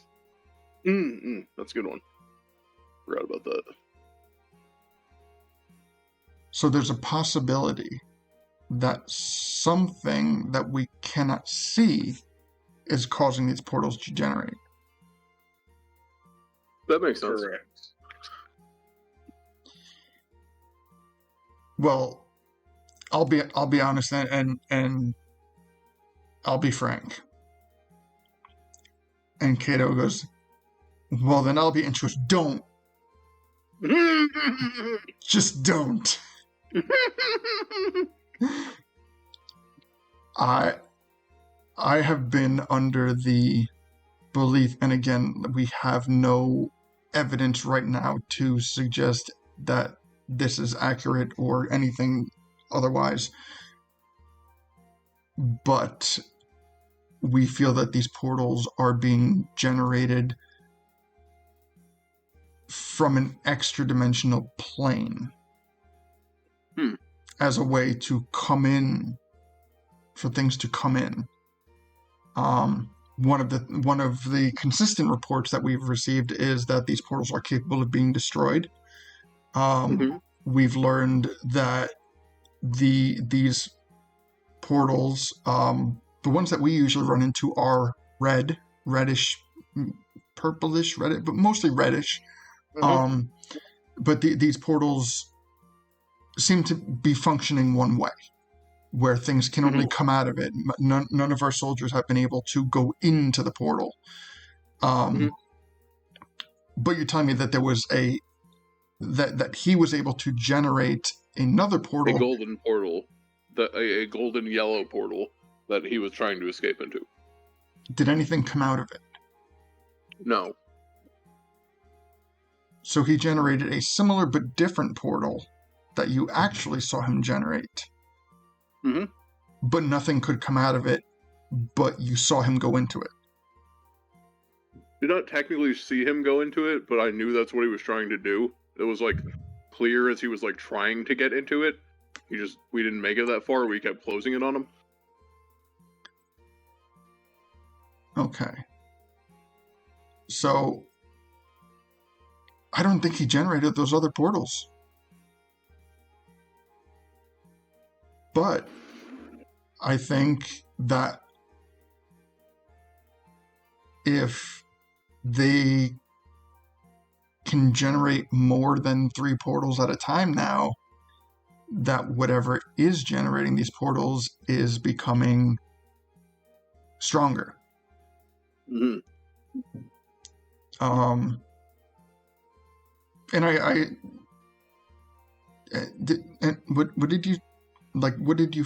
what did you see come through the portal?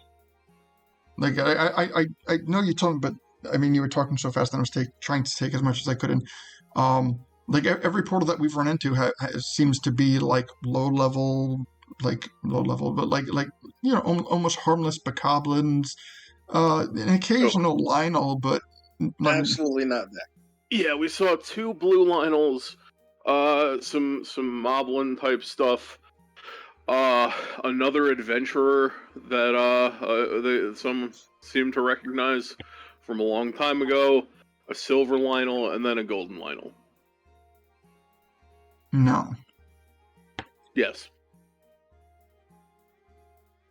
But the previous adventurer party members seemed to, I think it was just a copy of them. It wasn't actually them. Because all these creatures, once they're destroyed, they basically turn to goo. So they're not the real thing, the real entities, if that makes sense. They can still hit like it, though. Very much so. So your party has essentially went toe to toe with a golden Lionel. I would call it heel to toe, but yes. But more importantly, it came through the portal.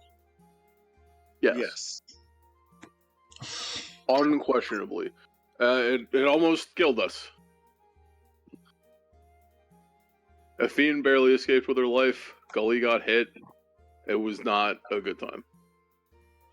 And I just say and look at him. Do you think anything can hit him that's not a golden Lionel? Because I don't. I know Gully. I'm sorry. Like Cato kind of chimes in, and he's like, I've known Gully for a long time, and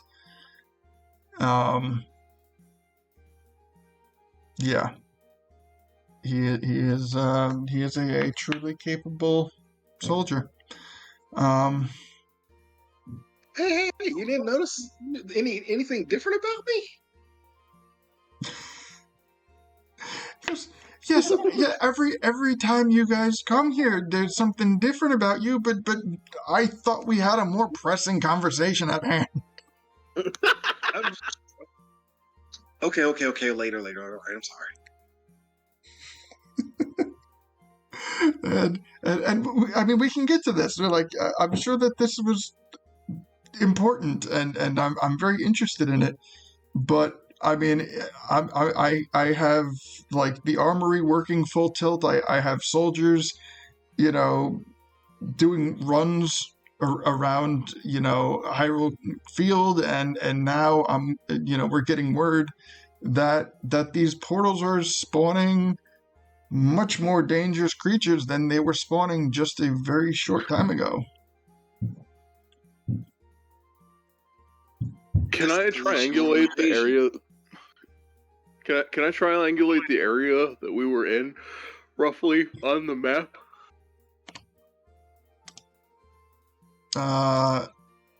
Do you want me to switch over to the map? Foreign intelligence. No, I can't. It made me yawn. Sorry.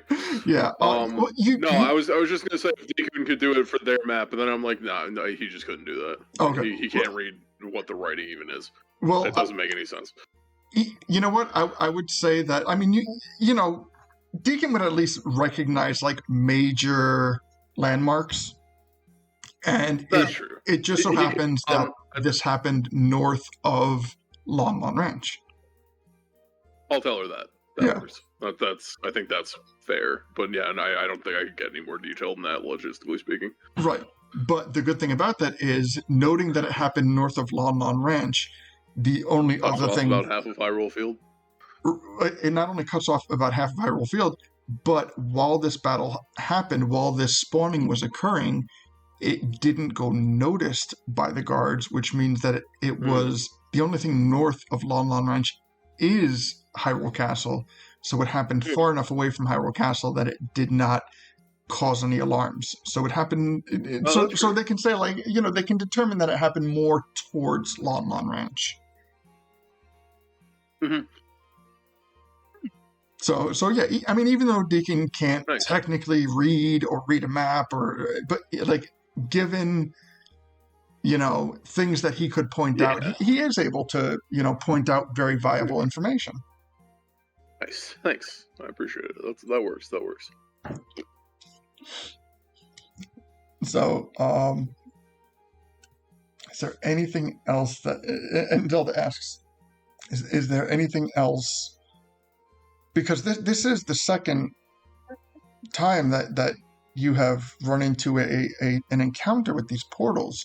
Does anything else kind of stick out? Any occurrence that you may have witnessed either before or after or during your run-in? Nothing I can think of.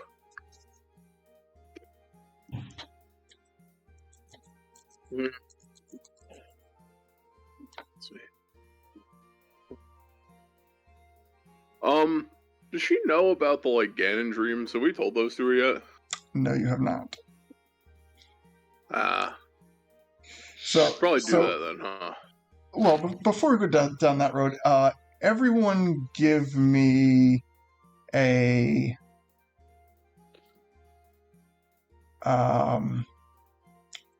perception check.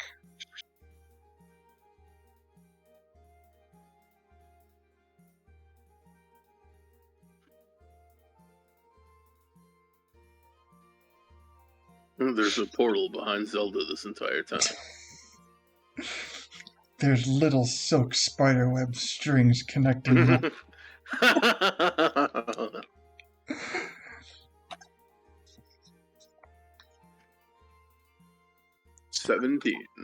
Okay, 17's good. We're looking at a 9 and one Can I, from Gully. So can I also do insight? No, because you're not trying to read into anything. You're trying to recall something that you perceived. Okay. Now I'm just wondering about if there's anything I can pick up from her. I just don't know her character like other people do, Okay. so- You want to insight check Zelda? Okay. You know what? Let's wrap up this perception and then we can just move on to that. Okay, that's fine. But let me do a fiends because she is present.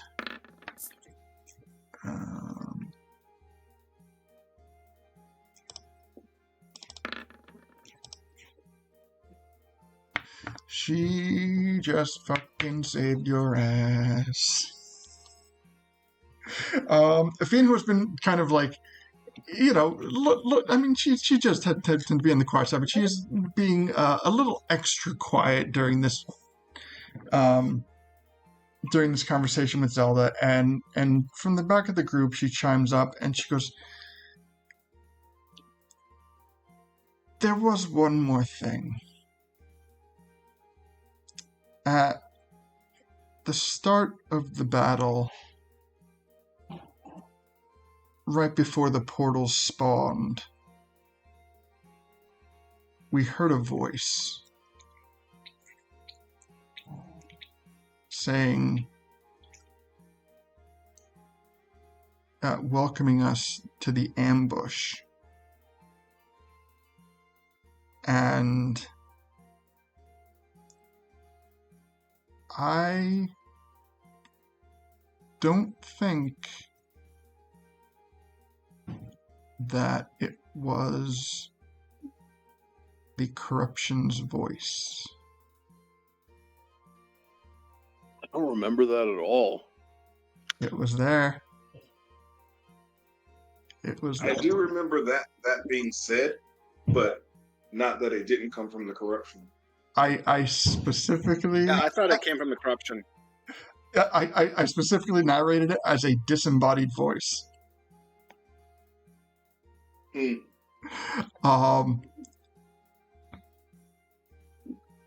Which is why I'm running this off a perception check. So Ifine kind of talks to Zelda and to everyone to be like, I don't think that was the corruption. And I don't think that it was there, if that makes sense.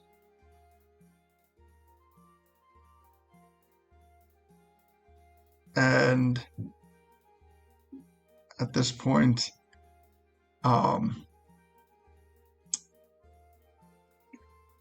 Kato chimes in and he says, if I may throw in my 2 cents on this matter. Listening to what we know, or knowing what we know, and listening to what you have told us,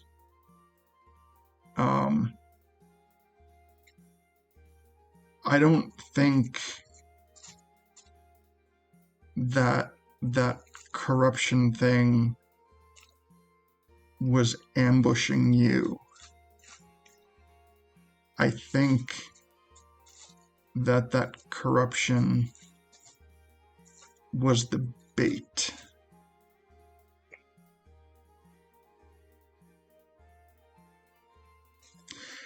And that's where we're going to end it for tonight. So...